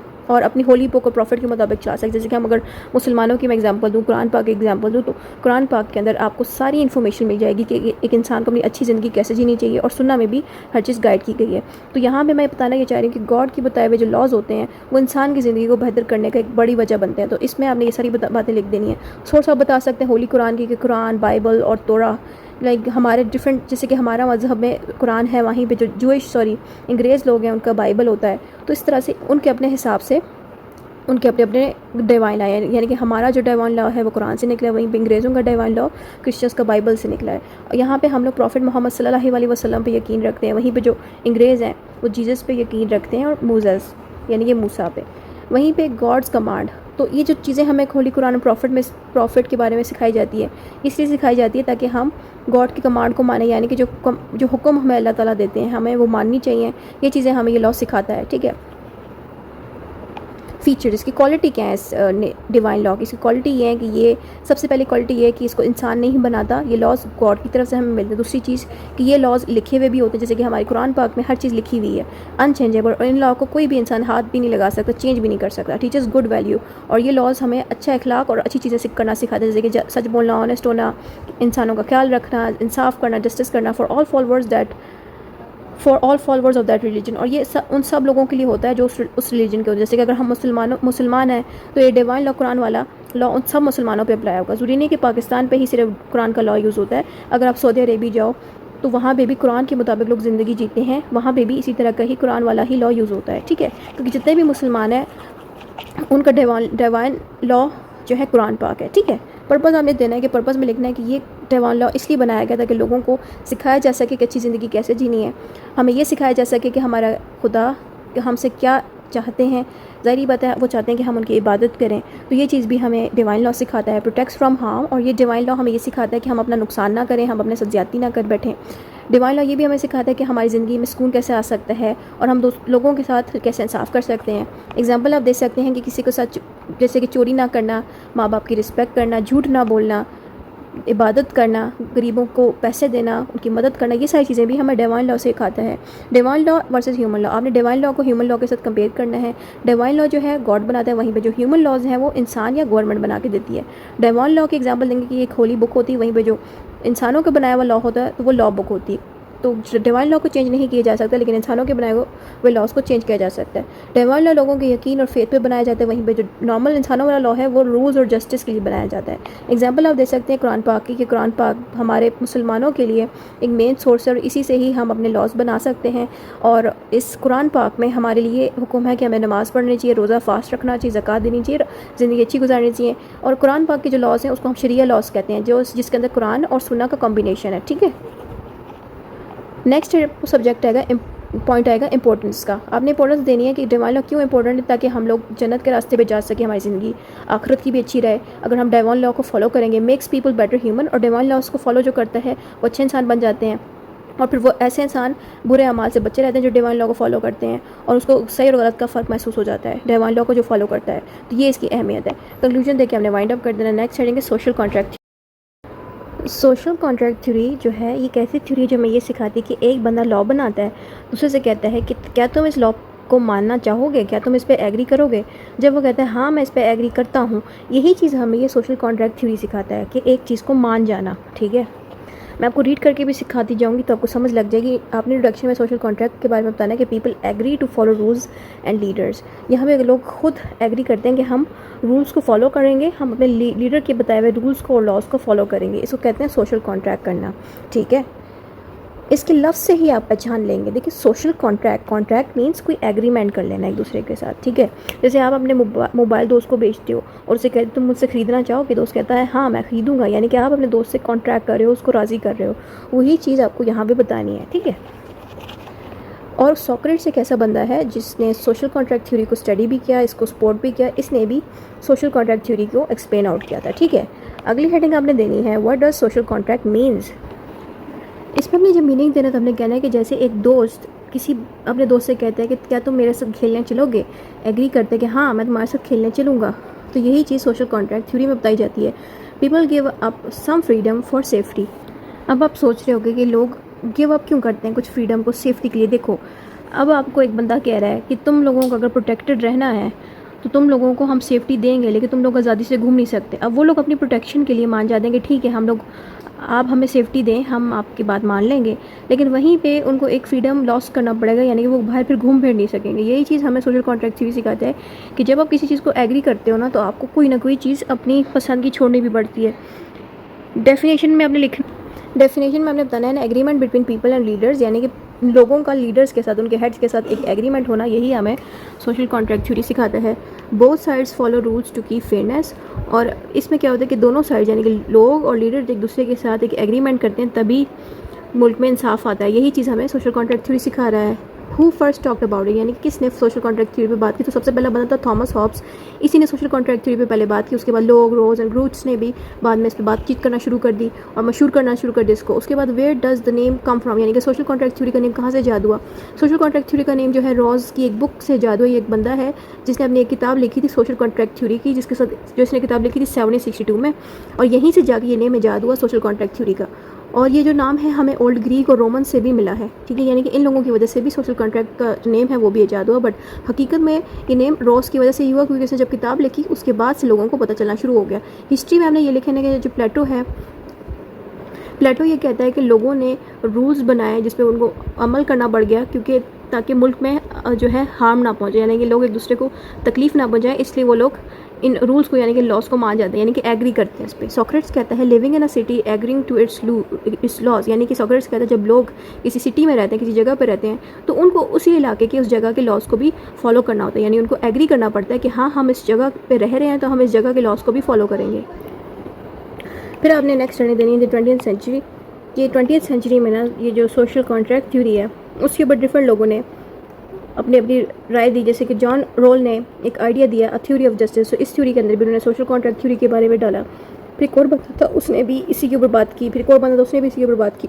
तो ये वाला पोर्शन वैसा मुश्किल है क्योंकि इसमें नेम्स नहीं याद होते स्टूडेंट्स को, तो विषय का जो मोस्ट डिफिकल्ट चीज़ है विषय का स्किप कर दिया करें। फिर हमने सॉक्रेट्स का बताना है, जिसका नाम हमने इंट्रोडक्शन में भी दिया कि सॉक्रेट ने सबसे पहले हमें ये बताया कि सोशल कॉन्ट्रैक्ट का मतलब है कि law gives him a good life, यानी कि लॉ एक इंसान को इंसान को एक अच्छी ज़िंदगी देता है। यही वजह है कि लोग लॉ के बनने हुए लॉस पे एग्री कर लेते हैं कि हाँ ठीक है, हम लॉ की बात मान लेंगे। By living in city he agree to obey law. सॉकेट हमें सिखाता है कि जब किसी इंसान को किसी सिटी में रहना है तो उस सिटी के बनाए हुए लॉस को भी फॉलो करना पड़ता है, एग्री करना होता है कि हाँ, हम आपके एरिया के लॉस को फॉलो करेंगे। रनिंग अवे, यानी कि सॉकेट ये सिखाता है कि अगर आप उस एरिया के लॉ से भागोगे तो उसका मतलब यह है कि आप उनके वादे को तोड़े हो, यानी कि आपने वादा किया कि हाँ, हम आपके लॉस को फॉलो करेंगे, एग्री किया है आपने कि हम आपके बनाए हुए लॉस को फॉलो करेंगे, लेकिन कल को फिर आप उसी वादे को तोड़ देते हो और लॉस को फॉलो नहीं करते, तो इट मीन्स कि आपने सोशल कॉन्ट्रैक्ट थ्योरी के अगेंस्ट चले गए हो। Justice is more important than ease. Socrates कहता है कि लॉ हमें जस्टिस देता है कंफर्ट से, यानी कि लॉ क्या करता है, हमें प्रोटेक्शन देता है, लेकिन लॉ ये भी कहता है कि अगर आपको सेफ रहना है तो घर से बेवजह बाहर ना निकलें। फिर लोगों की ज़ाहिर वजह से आज़ादी ख़राब होती है, घर से जिनको निकलना बहुत ज़्यादा पसंद है वो फिर कम टाइम पे निकलते हैं, कम निकल सकते हैं, क्योंकि लॉ ने उसको कहा है कि अगर आप सेफ़ रहना चाहते हैं तो आप इन टाइम्स पे घर से बाहर ना निकलें। तो लॉ सॉक्रेट्स यहाँ पे कहना क्या ये चाह रहा है हमें कि अगर आप किसी मुल्क में रहते हो, वहाँ पे कुछ लॉज बने होते हैं, तो आपको अगर उस मुल्क में रहना है तो आपको एग्री करना होगा कि आप उस मुल्क के लॉज को फॉलो करोगे। तो ये बात हमें सॉक्रेट्स बता रहा है, ठीक है। Next heading is important part of social contract theory. इसका इंपॉर्टेंट पार्ट ये है कि ये लॉज अगर मिल जाए तो उस इंसान को फ्रीडम एंड इंडिपेंडेंस मिलती है, यानी कि लॉज फिर उस इंसान को फ्रीडम भी देती है, इंडिपेंडेंस भी देती है, सेफ्टी भी देती है, पीस सुकून भी देती है, और फिर सारे लोग मिलकर एक दूसरे के साथ चलते हैं और लीडर्स को ये लोग अबे भी करते हैं, और फिर इसी वजह से लीडर फिर आम लोगों को प्रोटेक्शन देते हैं। थिंकर्स व्यू, यानी कि जो आम थिंकर्स हैं जैसे कि Hobbes, Locke and Rousseau and Kant, ये क्या सोचते हैं इसके बारे में। हॉब्स कहता है life without rules is dangerous and nasty, यानी कि अगर ज़िंदगी में हमारे लॉज ना हो तो हमारी ज़िंदगी बहुत खौफनाक और बुरी हो जाएगी। People should give power to one leader, और लोगों को चाहिए कि एक लीडर को पावर्स दें कि वो हमारे लिए लॉ बना सके ताकि लॉ पे हम अमल करें। ये हॉब्स इसके बारे में कह रहे हैं। लोग कहते हैं government must protect rights, needed rules and जजेस। लोग कह रहा है कि हर कंट्री को, हर मुल्क को राइट्स बनाने चाहिए, लोगों के लिए रूल्स बनाने चाहिए और जजेस वहाँ पे होने चाहिए इंसाफ देने के लिए। दूसरा बंदा कह रहा है people were free before rules and social contract loss. अच्छा, लॉस जो है कह रहा है कि जब तक लॉज नहीं बने थे लोग आज़ाद थे, जब लॉज बन चुके तो जाहिर बात है हर बंदे को लॉज को फॉलो करना पड़ा है। लॉ कहने से क्या हुआ कि कुछ लोगों को वो जो कुछ फ्रीडम्स थी अब वो पहले जैसी नहीं मिलती, तो ये चीज़ हमें रोज़ कहता है। Next is cantt. कैंट कहता है joining a state original contract. Kant कहता है जब आप किसी स्टेट के साथ दोस्ती करते हो, यानी कि स्टेट में कुश्ते हो रहने वहाँ पे जाते हो, तो फिर आपको उसी स्टेट के लॉज के मुताबिक ज़िंदगी जीनी पड़ती है, यानी कि उसी स्टेट के कॉन्ट्रैक्ट और लॉ के साथ कॉन्ट्रैक्ट करना पड़ता है।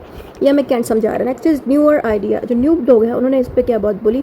राहुल ने कहा कि लॉ के होने से लोगों को फेयरनेस यानी कि इंसाफ मिलता है। ये कहते हैं कि think of rules without knowing your position, यानी कि अगर लॉज नहीं होंगे तो लोग फिर अपनी हैसियत देख लेंगे माशरे में। लॉ एक इंसान को एक अच्छे ओहदे पे रखता है, इज़्ज़त देता है। ये चीज़ हमें रॉल्स कहता है। एक और बंदा है ग्यूथर, वो कहता है fair deals possible even with self interest. ये सिखाता है कि अगर आपको कोई ऑफ़र दे रहा है, ये आपको लॉ जो है फॉलो अगर करते हैं, लॉ पे अमल करते हैं, तो हम आपको प्रोटेक्शन देंगे। लॉ खुद कहते हैं अगर आप मुझे फॉलो करोगे मैं प्रोटेक्शन दूंगा। तो यही चीज़ होती है कि आपको जो ऑफ़र दे रहा होता है, अगर वो ऑफ़र अच्छी है और उसकी वजह से आपको कोई चीज़ खोनी भी पड़ती है अपनी, तो उसमें कोई नुकसान आपको नहीं होगा। जैसे कि अगर आपको लॉ कह रहे हैं मैं प्रोटेक्शन दूंगा, वहीं पे लॉ ये भी कहते हैं कि आप बेवजह घर से बाहर ना निकलें रात के वक्त खास तौर पे, तो आपको रात की आज़ादी ख़त्म हो जाएगी और आपको सेफ्टी मिलेगी। तो ये चीज़ हमें गैदर सिखा रहा है कि अगर आपको लॉ फ़ायदा दे रहा है, प्रोटेक्शन दे रहा है, तो ये भी एक अच्छी चीज़ है। प्रॉब्लम्स विद थ्योरी, यानी कि इस थ्योरी पर क्या प्रॉब्लम है कि इसमें फेमिनिस्ट व्यू है, यानी कि इसमें ये सिखाया गया है कि जो सोशल कॉन्ट्रैक्ट थ्योरी है वो औरतों के साथ नाइंसाफ़ी बहुत ज़्यादा करता है। उसके अलावा ये कलर के मामला में, यानी कि काले को जो है इतना ज़्यादा प्रायोरिटी और इम्पोर्टेंस नहीं देता, बल्कि गोरों को ज़्यादा ये इम्पोर्टेंस देती है। यानी कि सोशल कॉन्ट्रैक्ट थ्योरी में जो लॉज बनाए जाते हैं वो अमीर और गोरे लोगों के लिए ज़्यादा बनाए जाते हैं, और जो आम जिसकी शक्ल चेंज हो या जो किसी और मज़हब का हो उसके साथ ये बहुत ज़्यादा कंपेयर करते हैं। यानी कि जो लॉज है ना, हमारे लॉज कभी भी कंपैरिजन नहीं कराता लोगों के बीच, यानी कि फ़र्क नहीं कराता, लेकिन सोशल कॉन्ट्रैक्ट भी फ़र्क करवाता है। इसी वजह से चार्ल्स मिल्स ने इसके ऊपर बात की कि ये पीपल के साथ अनफेयर है बहुत ज़्यादा ये सोशल कॉन्ट्रैक्ट थ्योरी, और फ़र्क बहुत ज़्यादा करता है कलर की शक्ल में, कि एक बंदा काला है तो उसको राइट्स नहीं मिलने चाहिए, उसको लॉज नहीं मिलने चाहिए।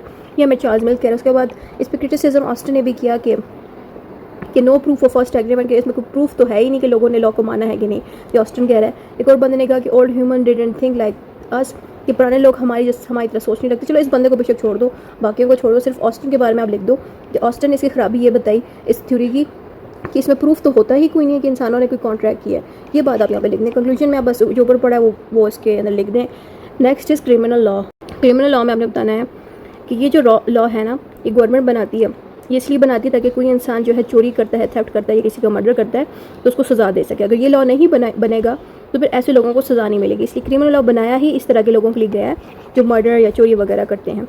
वहाँ पे जो सिविल लॉ है, सिविल लॉ जो है सिर्फ आम लोगों की ज़िंदगी में काम आता है, जैसे कि प्राइवेट लोगों के आपस में आम बंदों की लड़ाइयाँ लग जाना, ये सिर्फ उसमें काम आता है। जैसे कि भाई बहनों ने एक दूसरे की ज़मीन खा ली तो उस पर लड़ाई लग गई, या हस्बैंड एंड वाइफ की लड़ाई होगी तो उसमें सिविल लॉ काम आता है। वहीं पर जो क्रिमिनल लॉ है वो सोसाइटी को प्रोटेक्ट करने के लिए काम आता है। जैसे कि अगर किसी ने चोरी कर दी तो उसको सज़ा देता है क्रिमिनल लॉ। तो इस तरह से इन दोनों लॉज में बहुत फ़र्क है। Government decides crime and punishment. Government जब लॉज बनाती है, यानी कि गवर्नमेंट जब ये सिविल लॉ बनाती है तो वो ये भी डिसाइड करती है कि फ़लाँ क्राइम पे सज़ा कौन सी मिलनी चाहिए क्रिमिनल को। आपने डेफिनेशन और मीनिंग देनी है, तो उसमें हमने दो, ये एक ब्लैक लॉ डिक्शनरी की आप दे सकते हैं और एक मरियम की भी दे सकते हैं।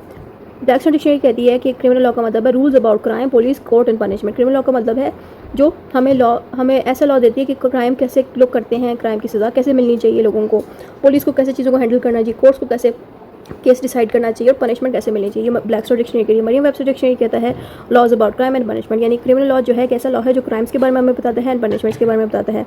शॉर्ट अल्फाज में मैं बताती हूँ कि ये लॉ इसलिए बनाया गया ताकि सोसाइटी सेफ रह सके और पनिश किया जाए उन बंदों को जो गलत हरकत करते हैं। ऑब्जेक्ट्स ऑफ क्रिमिनल लॉ, इसके ऑब्जेक्ट ये हैं कि ये रेट्रीब्यूशन कराता है, डेटरेंस कराता है। अब इन सब का मैं मतलब भी सब बताती हूँ।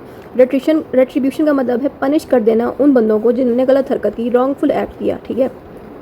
डेटरेंस का मतलब है कि जब हम पनिश करते हैं तो उससे क्या होता है कि उन बंदों के दिल में डर पैदा होता है, फिर पैदा होता है, ताकि वो अगली दफ़ा दोबारा से वही क्राइम ना करें। इनकैपेसिटेशन, इसका मतलब है jail to stop criminals from harming, और इन लोगों के लिए जेल्स बनानी चाहिए। इनकैपेसिटेशन का मतलब है जेल होना, ताकि ऐसे क्रिमिनल्स को रोका जा सके ताकि दोबारा किसी को हार्म या तकलीफ ना दे पाएँ। रिहेबिलिटेशन, और इस तरह के जो क्रिमिनल्स होते हैं उनको सिखाना भी चाहिए कि उन्होंने जो हरकत की वो गलत है, इसको रिहेबिलिटेशन कहते हैं, यानी कि इनको सिखाना और दुरुस्त करना। रेस्टोरेशन का मतलब है कि जो विक्टिम है, जिनका नुकसान किया इन बंदों ने, यानी कि इस बंदे का जो क्रिमिनल्स ने नुकसान किया उसको विक्टिम कहते हैं, ठीक है। तो जिनका नुकसान हुआ है उनको वापस अपनी कंडीशन में लेके आना। मिसाल के तौर पे अगर विक्टिम्स के साथ कोई गलत हरकत की है इन बंदों ने तो उन बंदों को वापस ठीक करना, उनका ख्याल रखना, ये चीज़ रेस्टोरेशन में होती है, ठीक है। उनके हार्म को दोबारा से रिपेयर कर देना, उनको ठीक कर देना। नेक्स्ट हेडिंग इस function of criminal law. Function ये है कि ये ऑर्डर मेंटेन रखता है, यानी कि हमारी सोसाइटी के फंक्शंस इसके ये हैं कि ये क्योस को प्रिवेंट करता है। क्योस मीन्स फाइटिंग को, लड़ाइयों को, बदतमीजी को, गुस्से को, शोर शराबे को, मर्डर को, रेप को, इन सब चीज़ों को क्रिमिनल लॉ रोकता है, क्योंकि क्रिमिनल लॉ में कुछ ऑर्डर्स और लॉज और ऑर्डर्स एंड रूल्स वगैरह लिखे होते हैं, यानी कि लॉज लिखे गए होते हैं, जिसमें बताया होता है कि अगर बंदा चोरी करेगा उसको ये सज़ा मिलेगी, ये करेगा तो वो सज़ा मिलेगी। इसलिए क्रिमिनल लॉ को बनाया गया, इसका यही फंक्शन। दूसरा फंक्शन ये है कि लोगों की लड़ाइयों को सॉल्व कर सके। उसके अलावा इसका ये फंक्शन है कि लोगों को प्रोटेक्शन मिल सके, उनकी प्रॉपर्टी को प्रोटेक्शन मिल सके, और गवर्नमेंट की भी हेल्प करती है, ताकि अगर कोई इंसान टैक्स नहीं देता तो उसको बताया जाए कि आपने टैक्स नहीं देंगे तो आपको जेल होगी। दूसरे के मामला में गवर्नमेंट की भी हेल्प कर देती है ये। प्रोटेक्टिंग फ्रीडम, यानी कि लोगों को आज़ादी भी देती है क्रिमिनल लॉ कि अगर आप कहीं पे भी जाएँ तो आप आज़ादी से जा सकें। ज़ाहिर बात है, एक इंसान जब डरेगा कि बाहर क्रिमिनल्स बैठे हैं तो कोई भी इंसान घर से बाहर नहीं निकलेगा, लेकिन क्रिमिनल लॉ जब ऐसे लोगों को सज़ा देगा तो फिर इस तरह के क्रिमिनल जब जेल में होंगे तो फिर आम लोग आज़ादी से आस पास फिर सकेंगे, घूम फिर सकेंगे। तो यही चीज़ है कि क्रिमिनल लॉ बहुत इंपॉर्टेंट है। डिफरेंस देना है हमें क्रिमिनल लॉ का सिविल लॉ के साथ। ऑब्वियसली सिविल लॉ हम लोगों की लाइफ को डील करता है, वहीं पे क्रिमिनल लॉ जो है क्रिमिनल्स को डील करता है। तो इस तरह की बात है हमें बताने की, जो सिविल लॉ है वो प्राइवेट लोगों की लाइफ डील करता है, वहाँ पे क्रिमिनल लॉ पब्लिक लोगों की लाइफ डील करता है। पब्लिक मीन्स कि ये जब एक बंदा रेप करता है, मर्डर करता है, तो ये जो है प्राइवेट नहीं रहता फिर ये बात, ठीक है। तो इस चीज़ को क्रिमिनल को पब्लिक हम कहते हैं। फिर आता है हु स्टार्ट्स केस, कि सिविल केसेस में विक्टिम जिसका नुकसान है वही केस स्टार्ट करता है, वहीं पे जो क्रिमिनल लॉ है उसमें केस खुद गवर्नमेंट स्टार्ट करती है। केस टाइटल की अगर बात करें तो ये प्रोजेक्ट छोड़ दें। फिर आता है रूल्स। आपने बताना है कि सिविल लॉ के अंदर सारे रूल्स सिविल रिलेटेड होते हैं और क्रिमिनल लॉ में सारे रूल्स क्रिमिनल वाले होते हैं। और सिविल लॉ में क्या होता है कि पैसे की शक्ल में उस बंदे को ठीक किया जाता है, यानी कि जिसका नुकसान है उसको पैसे दिए जाते हैं। और क्रिमिनल लॉ में क्या होता है कि जिसने नुकसान किया उसको जेल मिलती है, जेल में रहना पड़ता है। ये फ़र्क है दोनों में, यानी कि सिविल लॉ में अगर जो बंदा नुकसान करता है वो फिर पैसे देता है, और वहीं पे क्रिमिनल लॉ में जो नुकसान करता है वो जेल में जाता है। टाइम लिमिट बताई जाती है कि सिविल लॉ में एक टाइम लिमिट होती है, वहाँ पे क्रिमिनल लॉ में कोई टाइम लिमिट नहीं है। आप कोई भी सीरियस क्राइम करते हो आप कभी भी उस बंदे को जेल कोर्ट में लेके जा सकते हो। स्टॉपिंग केस, सिविल केसेस में केस स्टॉप हो सकता है, लेकिन क्रिमिनल केसेस में एक दफ़ा केस चल जाए तो उसको रोकना स्टॉप करना बड़ा मुश्किल है। कंक्लूजन में जो भी ऊपर लिखे वो हमने दोबारा रिपीट कर देना। Then we have legal positivism में आप ये बताएंगे कि ये वो लॉ है जिसको इंसानों ने बनाया है, यानी कि गवर्नमेंट के डिपार्टमेंट में जो लोग हैं उन्होंने बनाया है, और इस तरह की बातें आप इसके स्टार्ट पे लिखेंगे। और ये जो लॉ है ये अक्सर रिटन फॉर्म में होता है, ठीक है। बैकग्राउंड आप बता सकते हैं कि लीगल पॉजिटिविज्म के बारे में, कैसे ये लीगल पॉजिटिविज्म में ईजाद हुआ, कि डिफरेंट जो जूरिस्ट थे उन्होंने इस पर रिसर्च कि लॉ क्या है, लॉ कहाँ से निकला, लॉ बनाने का मकसद क्या है। तो इसी वजह से ये जो थ्योरी है लीगल पॉजिटिविज्म की बनानी पड़ी, जो हमें ये चीज़ें सिखाती है, ठीक है। फिर अपने मीनिंग देना है। पॉजिटिविज्म का मतलब है लेड डाउन रिटन, इसको पॉजिटिविज्म कहते हैं। किसने इसको बनाया है? इंसानों ने बनाया है इस लीगल पॉजिटिविज्म को, यानी कि इंसानों ने ही जो लॉज बनाए हैं तो उसी चीज़ को हम पॉजिटिविज्म कहेंगे, यानी कि लॉज लिखे हैं इंसानों ने, ठीक है। लॉ, फिर लॉ के बारे में बताएंगे कि ये रिटन फॉर्म में भी होते हैं, अनरिटन भी होते हैं।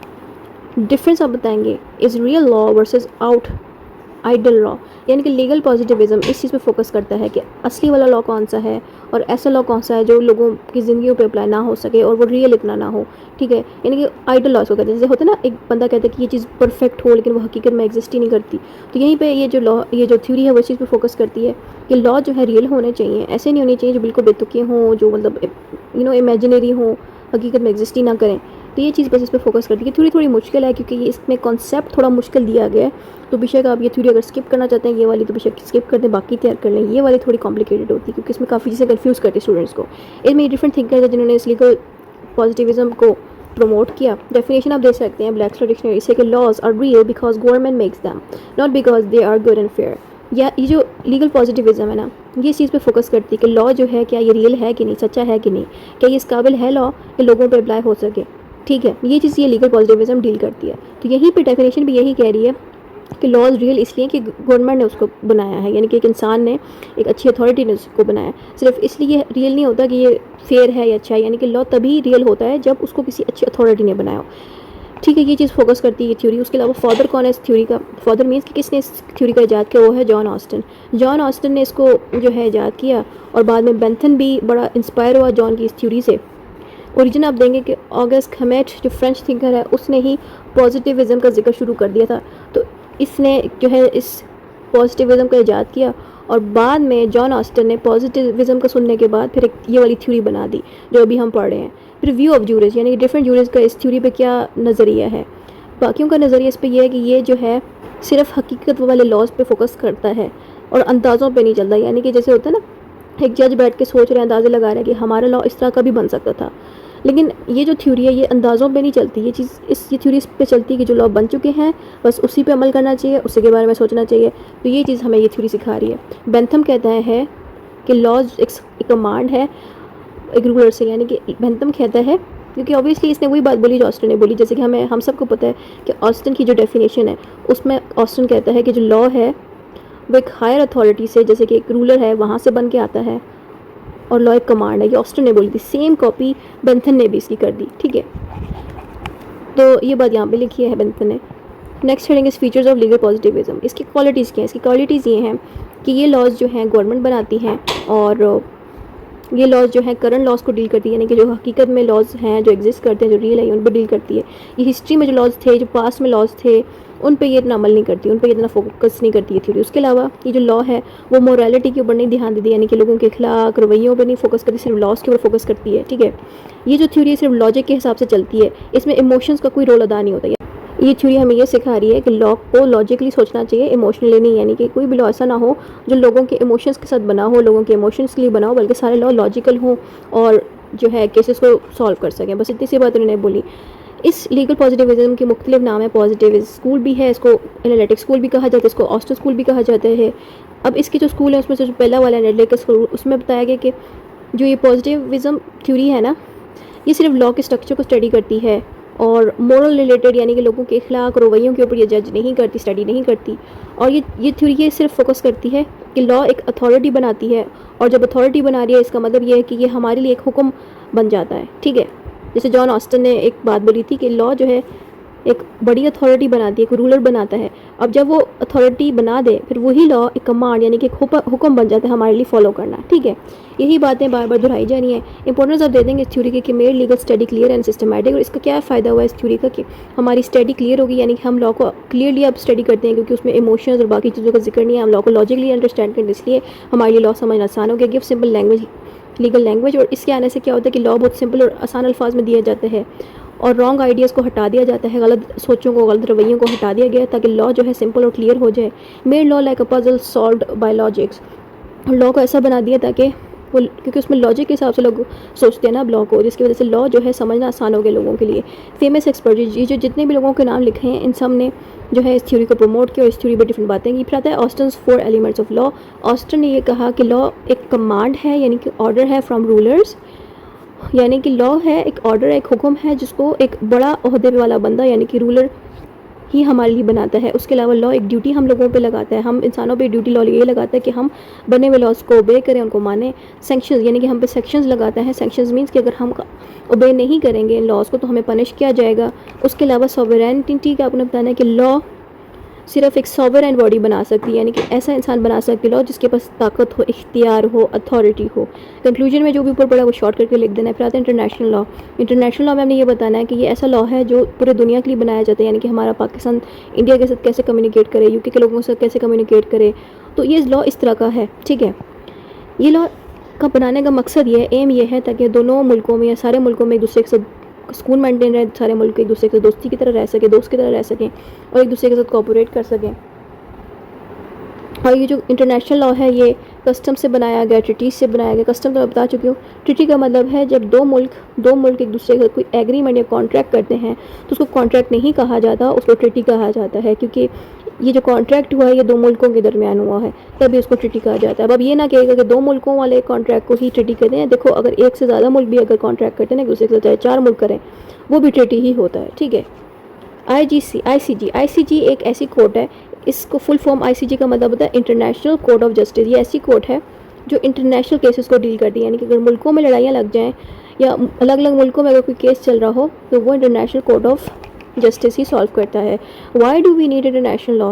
इंटरनेशनल लॉ की हमें ज़रूरत इसलिए ताकि मुल्कों में जो लड़ाई लगी उसको सॉल्व किया जा सके, और समंदर और जहाज़ों से, यानी कि जो मुल्क है ना दो अलग अलग, जैसे कि पाकिस्तान और इंडिया की अगर लड़ाई लग जाए और ये लोग ट्रांसपोर्ट करें कश्तियों से या जहाज़ों से कोई ट्रांसपोर्ट हो रही है, तो ऑब्वियसली जब लड़ाई लगेगी तो ट्रांसपोर्ट रुकेगी, हवा की भी, समंदर की। तो इस तरह के मामला को हैंडल करने के लिए भी इंटरनेशनल लॉ की हमें ज़रूरत है। और बाकी भी आप इन्फॉर्मेशन दे सकते हैं, जैसे कि अगर इमरजेंसी लग, जैसे कि हमारे मुल्क में डिज़ास्टर आ जाए, डिज़ास्टर मीन्स जैसे सैलाब आ जाए, ज़लज़ला आ जाए, उस तरह की चीज़ें आ जाए जैसे हमारा मुल्क में तबाही आए, तो ऐसे मामला में भी इंटरनेशनल लॉ बड़ी मदद करता है। ज़ाहिर बात है अगर पाकिस्तान में अगर कोई प्रॉब्लम होगी तो हम किसी और मुल्क से हेल्प भी ले सकते हैं इंटरनेशनल लॉ की मदद से, ठीक है। ट्रीटीज़ का हमने बताना है। ट्रीटीज़ का मतलब है कि दो मुल्कों के बीच कोई कॉन्ट्रैक्ट होना, कोई प्रॉमिस होना, प्रॉमिस की जगह आप कॉन्ट्रैक्ट लिख दो। ट्रीटीज़ का मतलब है दो मुल्कों के बीच कॉन्ट्रैक्ट होना को ट्रीटीज़ कहते हैं, ठीक है। इस ट्रीटी का फ़ायदा क्या होता है कि दो मुल्क एक दूसरे के साथ जब कॉन्ट्रैक्ट करें तो उस कॉन्ट्रैक्ट में लिख दे देंगे, ठीक है, हम दोनों एक दूसरे के साथ कभी जंग नहीं करेंगे। उस कॉन्ट्रैक्ट में साइन करने से पहले उनको पता होता है कि हम ये कॉन्ट्रैक्ट पे साइन क्यों कर रहे हैं। तो अगर दोनों मुल्क एक दूसरे से जंग नहीं करना चाहते तो फिर वो ट्रीटी बनाते हैं। अगर दोनों मुल्क एक दूसरे के साथ ट्रेडिंग करते हैं तभी वो ट्रीटी बना के उस पर साइन करते हैं कि हाँ हम दोनों मुल्क एक दूसरे के साथ ट्रेडिंग करेंगे। और अगर दो मुल्क ये डिसाइड कर देंगे अगर हमारे ऊपर हमला हो गया तो हम दोनों एक दूसरे को प्रोटेक्शन देंगे, तो वो भी ट्रीटी पे साइन करते हैं। तो ये चीज़ होती है ट्रीटी में, ठीक है। और ट्रीटी होने से क्या होता है कि कॉपरेशन होती है दोनों मुल्कों में और फिर सुकून रहता है। कस्टम्स का आप बताएंगे कि कस्टम की वजह से इंटरनेशनल लॉ बना, ठीक है। इस तरह के मामला आप लिख देंगे कस्टम की वजह से इंटरनेशनल लॉ बना। फिर हमने इंटरनेशनल ऑर्गेनाइजेशन का जिक्र करना है, जैसे कि यूनाइटेड नेशन हो गया, उसके अलावा एक इंटरनेशनल कोर्ट ऑफ जस्टिस हो गई। ये तमाम डिपार्टमेंट जो हैं वो ऑर्गेनाइजेशन है, यानी कि ऐसे ऑर्गेनाइजेशन जो इंटरनेशनल लॉ के मुताबिक चल रहे हैं और इंटरनेशनल लॉ के मुताबिक ही अपने मामलात को हैंडल करते हैं, ठीक है। अगली हेडिंग आती है importance of the international law. International law की क्या अहमियत है? इसकी अहमियत यह है कि जंग को रोकने में मदद करता है और माहौल को सही रखते हैं। जैसे कि ट्रेडिंग वगैरह करनी हो, किसी इंसान को अपने जानवर दूसरे मुल्क में भेजने हो या समंदर से सफ़र करना हो, ये सारे मामला को कंट्रोल रखता है इंटरनेशनल लॉ। और ह्यूमन राइट्स लोगों को देता है, यानी कि एक इंसान किसी भी मुल्क में भी चला जाए तो उसको राइट्स मिले, उसको आज़ादी मिले।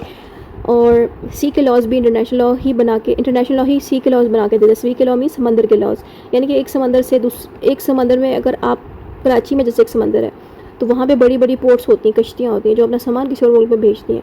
तो वो जो समंदर होता है ना, उसके भी एक लॉज बनाए जाते हैं कि ताकि दूसरा मुल्क हमारे कश्तियों पे और हमारी चीज़ों पे हमला ना कर सके। तो ये सब भी इंटरनेशनल लॉ ने बना के हमें दिया ताकि हम लोग आराम से कश्तियों पे और अपनी चीज़ें ट्रेड वगैरह भेज सकें, प्रोडक्ट्स भेज सकें समंदर के थ्रू। फिर next heading is breaking international. अगर आप इंटरनेशनल लॉ तोड़ते हो तो आपको पेनल्टी मिलती है, सज़ा मिलती है, ठीक है। और आपकी कंट्री के रेपुटेशन ख़राब होती है अगर आप अपने ट्रीटीज़ को, वादों को तोड़ते हो। और आपका जो कोर्ट केस है वो इंटरनेशनल कोर्ट ऑफ जस्टिस में स्टार्ट हो जाता है। फिर इस तरह से आपने मज़ीद मीनिंग देनी है। Rules on how state treat each other and their rights, यानी कि अपनी मीनिंग बताना है इसका इंटरनेशनल लॉ का, कि इंटरनेशनल लॉ का मतलब है कि कैसे स्टेट्स या कंट्रीज़ एक दूसरे के साथ ट्रीट करती हैं। ये चीज़ होती है इंटरनेशनल लॉ में। और यहाँ पे बहुत सारी डेफिनेशन है, कोई भी आप इनमें से एक डाल दें इंटरनेशनल लॉ के ऊपर, ठीक है। नेक्स्ट हेडिंग नेक्स्ट पे आपने different ideas about international law देना कि इंटरनेशनल लॉ कहाँ से निकला। इंटरनेशनल लॉ में हमने लिखना है कि इंटरनेशनल लॉ कस्टमरी लॉ से भी निकला है, कन्वेंशन से भी निकला है, इंपेरेटिव लॉ से भी निकला है, नेचुरल लॉ से भी निकला है, ऑस्टिन के व्यूज़ और उसके आइडियाज़ और उसके बनाए हुए थ्योरी से भी निकला है। तो इस तरह से आपने बताना है। फिर नेक्स्ट हेडिंग आप देंगे kinds of international law. International law की डिफरेंट काइंड्स, उसमें कॉमन लॉ आ जाती है, पर्टिकुलर लॉ ऑफ नेशन आ जाता है, कन्वेंशनल लॉ भी आ जाता है, कस्टमरी लॉ भी आ जाता है, ठीक है।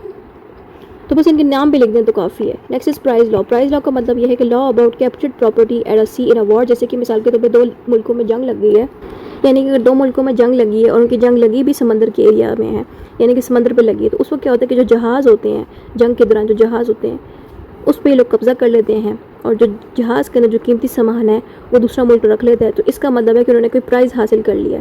तो यही बात यहाँ पर लिखी है, ठीक है। और ये जो प्राइज़ हासिल होता है ना, इसके ऊपर कोर्ट खुद डिसाइड करिए, यानी कि जो प्राइस कोर्ट है वो खुद एक अथॉरिटी है जो ये देखती है कि क्या आपने जंग से जो चीज़ें जीती हैं क्या ये आपको एज अ प्राइज़ मिल सकती हैं, यानी कि आप इसको रख सकते हो कि नहीं। तो ये प्राइस कोर्ट डिसाइड करती है। कंक्लूजन में जो ऊपर लिखा है वो आपने नीचे लिख देना है, इसमें छोटा करके। फिर आता है rule of law. Rule of law में आपने ये बताना है कि जो लॉ है क्या सिर्फ आम लोगों को ही इस पर अमल करना चाहिए, जो हमारे हेड हैं क्या उनको अमल नहीं करना चाहिए लॉज पे। तो ये चीज़ जो है हमें ये टॉपिक सिखाता है, ठीक है। यानी कि ये टॉपिक बनाया ही इसलिए गया है ताकि हर इंसान में बराबरी की जा सके। कोई ये ना कि मैं तो हेड हूँ तो मेरे पे तो लॉ अमल ही नहीं करता, यानी कि मेरे पे लॉ तो अप्लाई नहीं करता, मैं जो मर्जी करूँ। तो रूल ऑफ लॉ उसको रोकता है और कहता है कि भाई आप भी आम लोगों जैसे ही हो, आप बेशक हेड हो लेकिन आप पे भी लॉज लगेंगे, ठीक है। तो इसमें अपने इंट्रोडक्शन में ये देना है कि रूल ऑफ लॉ जो है इंसानों को सेफ रखता है और फेयरनेस यानी कि इंसाफ देता है। रूल ऑफ लॉ के होने से क्या होता है कि इंसान को इंसाफ मिलता है। फिर हमने बताया कि रूल ऑफ लॉ जो है फेमस हुआ 18th के दौर में। फिर हमने बताया कि रूल ऑफ लॉ हर बंदे पे अप्लाई होता है और हर बंदे को रूल ऑफ लॉ को फॉलो करना है, यानी कि लॉस को फॉलो करने हैं। ये रूल ऑफ लॉ हमें सिखाता है, चाहे आप हेड हो के कोई भी हो, आपको रूल ऑफ लॉ को फॉलो करना ही पड़ेगा। उसके साथ विदाउट इट, यानी कि अगर रूल ऑफ लॉ नहीं एग्जिस्ट करेगा तो हमारे माशरे में सुकून नहीं होगा और लोगों को आज़ादी नहीं दी जाएगी। और part of the constitution, rule of law को पाकिस्तान के कॉन्स्टिट्यूशन में भी डाला गया, यूएसए के कॉन्स्टिट्यूशन में भी डाला गया, यूके के कॉन्स्टिट्यूशन में भी डाला गया, यानी कि रूल ऑफ लॉ बहुत ही ज़रूरी है। Next is what does rule of law means. Rule of law का मतलब ये है law is supreme not people. यहाँ पे रूल ऑफ लॉ हमें ये सिखाता है कि लॉ सबसे ऊपर है, इंसान ऊपर नहीं होते। रूल ऑफ लॉ ये कहता है कि लॉ के अंदर सारे लोग बराबर हैं, यानी कि आप अमीर हो चाहे जितने भी बड़े ओहदे में बैठे हो, लॉ की नज़र में आप बराबर हो। No one is above law, यानी कि कोई भी इंसान लॉ के ऊपर नहीं हो सकता, बेशक गवर्नमेंट ही क्यों ना हो, गवर्नमेंट भी लॉ के नीचे ही आएगी क्योंकि लॉ सबसे बड़ी है, लॉ सबसे सुप्रीम है। स्टॉप्स अनफेयर आर्बिट्ररी एक्शंस, और लॉ के होने से क्या होता है कि जो है लोगों को इंसाफ मिलता है, सही है, और आर्बिट्ररी एक्शन रुक जाता है। आर्बिट्ररी एक्शन का मतलब है कि एक अथॉरिटी जिसके पास पावर हो वो बेवजह लोगों को तंग करे और लोगों पे जुल्म करे, इस चीज़ को हम कहते हैं आर्बिट्ररी एक्शन। तो लॉ के होने से क्या होता है कि इस तरह का जो एक सिस्टम है वो ख़त्म हो जाता है, क्योंकि लॉ हर बंदे को बराबर ही ट्रीट करता है। Where did it came from, यानी कि ये जो रूल ऑफ लॉ है ये मैग्ना कार्टा से हमें मिला, ठीक है। और एडवर्ड कॉक एक बंदा है जिसने इसके ऊपर बाकायदा बातचीत की रूल ऑफ लॉ पे। डाइसी ने रूल ऑफ लॉ को बाकायदा एक्सप्लेन किया। अब यहाँ पे आपने जो सबसे इंपॉर्टेंट है वो है डाइसी, क्योंकि डाइसी वो बंदा है जिसने रूल ऑफ लॉ को एक्सप्लेन किया, सही है। इसने बहुत बारीकी से रूल ऑफ लॉ को एक्सप्लेन किया। उसने डाइसी ने 3 पॉइंट्स बताए रूल ऑफ लॉ के, जो कि आगे आएंगे।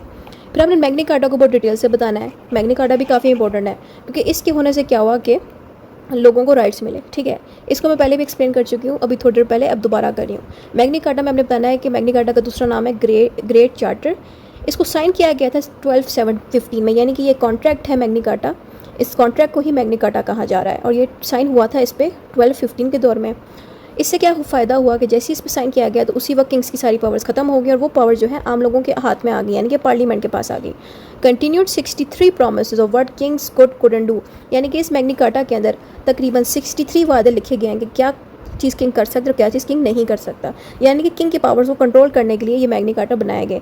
Council of 25 barons created to check the king, और इसमें 25 बैरॉन्स यानी कि 25 बंदे थे पार्लियामेंट के जिन्होंने किंग को बाकायदा चेक किया कि क्या वो वाकई में उन पॉइंट्स को साइन कर रहा है कि नहीं, उन पॉइंट्स पे अमल कर रहा है कि नहीं, यानी कि ऑब्वियस उसमें पॉइंट्स लिखे हुए थे, सब पे किंग को एक एक साइन देना था। और फिर एंड पे जाके एक साइन उसने बड़ा सा कर दिया कि हाँ अब किंग की सारी पावर्स पार्लियामेंट को चली गई हैं। Why Magna Carta happen, Magna Carta क्यों बनाया गया?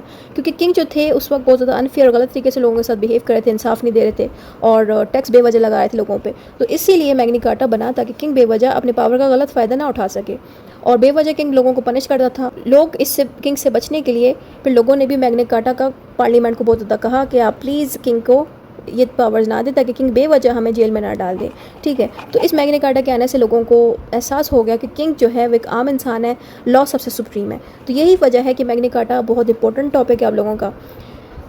फिर हुआ क्या कि बैरन्स और जो पीपल हैं वो किंग से बहुत ज़्यादा खफा हो गए क्योंकि किंग्स ऑब्वियसली अपनी पावर्स का नाजायज़ फ़ायदा उठाता था, तो इसीलिए ये मैग्ना कार्टा बनाना पड़ा। किंग जॉन रोल, इस मैग्ना कार्टा पे यानी कि इस कॉन्ट्रैक्ट पे किंग जॉन ने ही साइन किया था। फिर आपने थोड़ा सा उनका रोल बताना है कि उस दौर में इनकी लड़ाई लगी हुई थी, जंग लगी हुई थी फ्रांस की कंट्री के साथ, ठीक है, और इसीलिए इन्होंने लोगों पे टैक्स लागू किया। टैक्स का जब लोगों ने सुना तो फिर सब लोग कहते हैं कि नहीं हम तो किंग को बेवजह इतने टैक्स नहीं देंगे। तो बैरून और जितने आम लोग हैं उन सब ने टैक्स देने से इनकार कर दिया, जिस वजह से किंग जो है मजबूर होकर इस मैग्ना कार्टा को साइन उसने कर दिया, वरना तो किंग कभी साइन ना करता। How Magna Carta was sign, और किस तरह से मैग्ना कार्टा को साइन किया गया। जैसे कि जून 1215 का एक मंथ चल रहा था और साल चल रहा था, उस वक्त किंग जो थे रोनीमेडा एक जगह है यूके की, वहाँ पे मौजूद थे किंग। और ये जो जगह है ये समंदर के पास थी, ठीक है, यानी कि नियर समंदर कह रही हूँ, एक झील के पास थी ये जगह खूबसूरत सी, ठीक है। और वहीं पे किंग ने बैठ के इस मैग्ना कार्टा को साइन किया, ठीक है। और वहाँ पे किंग के साथ बैरॉन्स यानी कि पार्लियामेंट के भी कुछ लोग मौजूद थे। किंग जो था ना, जब उसने ये साइन किया तो ऑब्वियसली किंग उस वक्त बहुत मजबूर था, कमज़ोर फील कर रहा था खुद को, इसीलिए उस किंग ने उस पर साइन करने के साथ अपना एक ख़ास जो है स्टैम्प भी उस पर लगा दिया।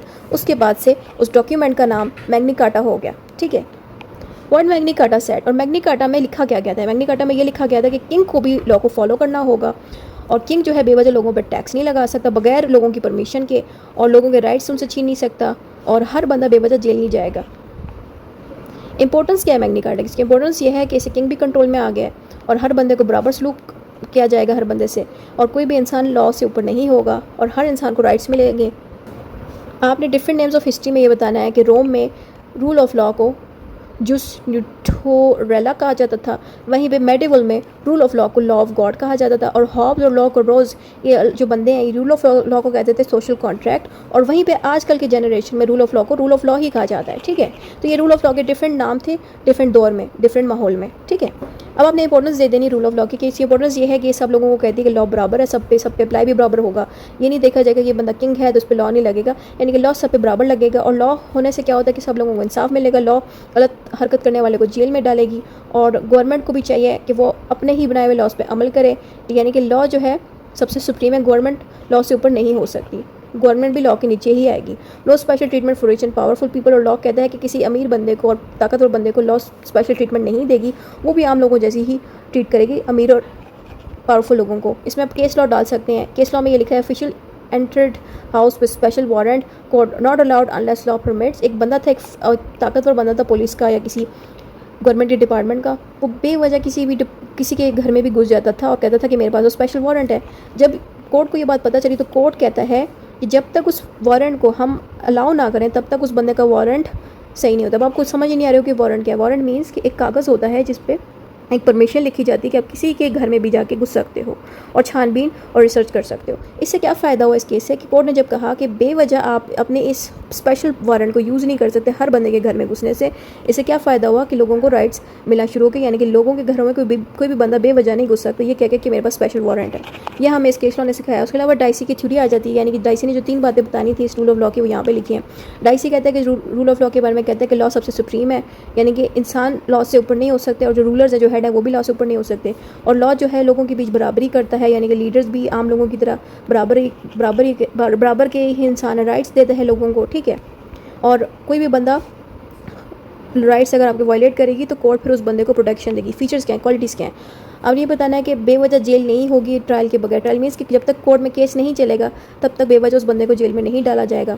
फिर रूल फॉलोड। और रूल ऑफ लॉ ये सिखाता है कि इंसान को सही तरीके से लॉज को अप्लाई करना चाहिए, ठीक है। रूल ऑफ लॉ ये सिखाता है कि बेवजह लोगों को पनिशमेंट नहीं देनी चाहिए बल्कि लोगों के साथ इंसाफ करना चाहिए, ठीक है। रूल ऑफ लॉ ये भी सिखाता है कि जजेस must be independent and fair. और जजेस को दबाना नहीं चाहिए, रोकना नहीं चाहिए कि डिसीजन जो है हर बंदा अपनी मर्जी से कहे कि जज को कहे कि हमारा डिसीजन आप हमारे लिए वही डिसीजन करें जो हम चाहते हैं, बल्कि जजेस ऐसे होने चाहिए जो रूल ऑफ लॉ को फॉलो करें और हर बंदे को बराबर ट्रीट करें। उसके अलावा नेक्स्ट हेडिंग आपने देनी है प्रॉब्लम्स विद डाइसीज आइडिया। अब प्रॉब्लम्स क्या आती है कि जो किंग्स हैं वो जितनी मर्जी भी कोशिश कर लें रूल ऑफ लॉ के मुताबिक उनको लाने की, तब भी किंग्स के अंदर कोई ना कोई चीज़ ऐसी होगी जिस वजह से रूल ऑफ लॉ इन पर अप्लाई नहीं होएगा। यानी कि किंग्स जो है इम्यून है। इम्यून मीन्स कि इनको कई जगहों पे आप जेल में नहीं बिठा सकते, कई जगहों पे इनको जेल आप नहीं भेज सकते। ये भी वजह है कि रूल ऑफ लॉ कभी कभी इन लीडर्स पे, इन हेड्स पे अप्लाई नहीं होता।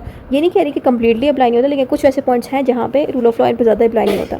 फॉरेन रूलर्स जो हमारे मुल्क में पाकिस्तान के अंदर कोई अंग्रेज़ आ गया, कोई और मतलब बंदा आ गया था, उस पर भी रूल ऑफ लॉ अप्लाई नहीं होगा। उसके अलावा इस तरह की बात आप लिख दें। फिर गुड एंड बैड, यानी कि आपने negative and positive and negative point बताने रूल ऑफ लॉ के। पॉजिटिव पॉइंट ये है कि गवर्नमेंट जो है कंट्रोल में रहती है और अपने पावर्स को मिसयूज़ नहीं करती और हर इंसान को इंसाफ देती है और गवर्नमेंट पे इस तरह से ट्रस्ट करते हैं लोग।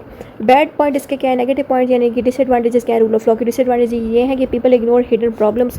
और इसमें कई चीज़ ऐसी होती हैं कि रूल ऑफ लॉ में कुछ प्रॉब्लम्स आती हैं, लोगों को समझ नहीं लगती। बिलीव कोर्ट्स सॉल्व एवरीथिंग, और लोगों को लगता है कि कोर्ट ही सारे मसले हल करती है, जबकि ये चीज़ हकीकत में नहीं होती। रूल ऑफ लॉ टुडे, आजकल के दौर में रूल ऑफ लॉ कैसा है। आजकल के दौर में जो रूल ऑफ लॉ है वो पहले से काफ़ी बेहतर हो गया है, क्योंकि ऑब्वियसली आजकल का दौर चेंज हो गया तो लॉ भी इंप्रूव कर गया। तो इस तरह की बात आप लिख सकते हैं अराउंड द वर्ल्ड। और रूल ऑफ लॉ बाकी दुनिया में कहाँ पे एग्जिस्ट करे। रूल ऑफ लॉ जो है आपको ECHR यानी कि ये जो एक्ट्स हैं, इन एक्ट्स में भी रूल ऑफ लॉ को डाला गया है ताकि हर बंदे को, चाहे वो दुनिया के किसी कोने में भी हो, उसको इंसाफ मिले, ठीक है। और ब्रिटेन यानी कि ब्रिटिश में, UK में रूल ऑफ लॉ कैसे एग्जिस्ट करता है, all must follow law. Rule of law British में भी बिल्कुल सेम है कि वो भी यही कहते हैं कि हर बंदे को लॉ को फॉलो करना चाहिए, लोगों के पास राइट्स होने चाहिए, लीडर्स भी जो है लॉ के अंडर आते हैं, टैक्स बेवजह हुकूमत को नहीं लेना चाहिए बगैर परमिशन के, और इक्वालिटी होनी चाहिए, हर बंदे में बराबरी होनी चाहिए। Rule of law and parliament. Rule of law के बारे में हमने बताना कि पहले रूल ऑफ लॉ जो था उसमें क्या होता था कि किंग के पास ज़्यादा पावर थी, लेकिन वक्त के साथ साथ किंग के पास पावर ख़त्म हो गई है और आम लोगों के पास यानी कि आम पार्लियामेंट जो है वो अब ताकतवर होगी, यानी कि अब पार्लियामेंट के पास पावर होगी तो वो लोगों का ख्याल रखेगी और लॉज बना के देगी, ठीक है। और आजकल देखा जाए तो पार्लियामेंट सबसे ज़्यादा स्ट्रॉन्ग है और वो रूल ऑफ लॉ को बनाती है, यानी कि लॉज बनाती है और लॉज पे खुद भी अमल करती है, लोगों पे भी अमल करवाती है। USA को देखा जाए तो USA में रूल ऑफ लॉ 15 से लेकर 14th अमेंडमेंट के बाद चेंज हुआ, यानी कि उनका जो कॉन्स्टिट्यूशन है उस पर रूल ऑफ लॉ जो है 5th और 14th की सेंचुरी में आया था। Government cannot take life, liberty, poverty and fairness, यानी कि इस अमेंडमेंट में हमें ये सिखाया गया कि यूएसए ने ये कहा कि गवर्नमेंट जो है वो बेवजह किसी इंसान की लिबर्टी नहीं ले सकती, प्रॉपर्टी नहीं ले सकती, ठीक है। और रूल ऑफ लॉ जो है अमेरिका में कहाँ से आया, ब्रिटिश से आया, यानी कि यूके से आया, ठीक है। पाकिस्तान की अगर बात की जाए तो पाकिस्तान का जो 1973 का कॉन्स्टिट्यूशन है उसमें भी रूल ऑफ लॉ मौजूद है, और आर्टिकल 4 जो है वही रूल ऑफ लॉ के बारे में हमें बताता है, कॉन्स्टिट्यूशन का आर्टिकल 4। और आर्टिकल 25 भी हमें रूल ऑफ लॉ ही दिखा रहा है, यानी कि आर्टिकल 25 हमें ये दिखाता है equality for the all citizen, यानी कि हर सिटीजन पाकिस्तान का बराबर है। कंक्लूजन में जो भी आपने ऊपर पढ़ा उसको शॉर्ट करके लिख देना, बस इतना ही था इस वीडियो में। Thank you.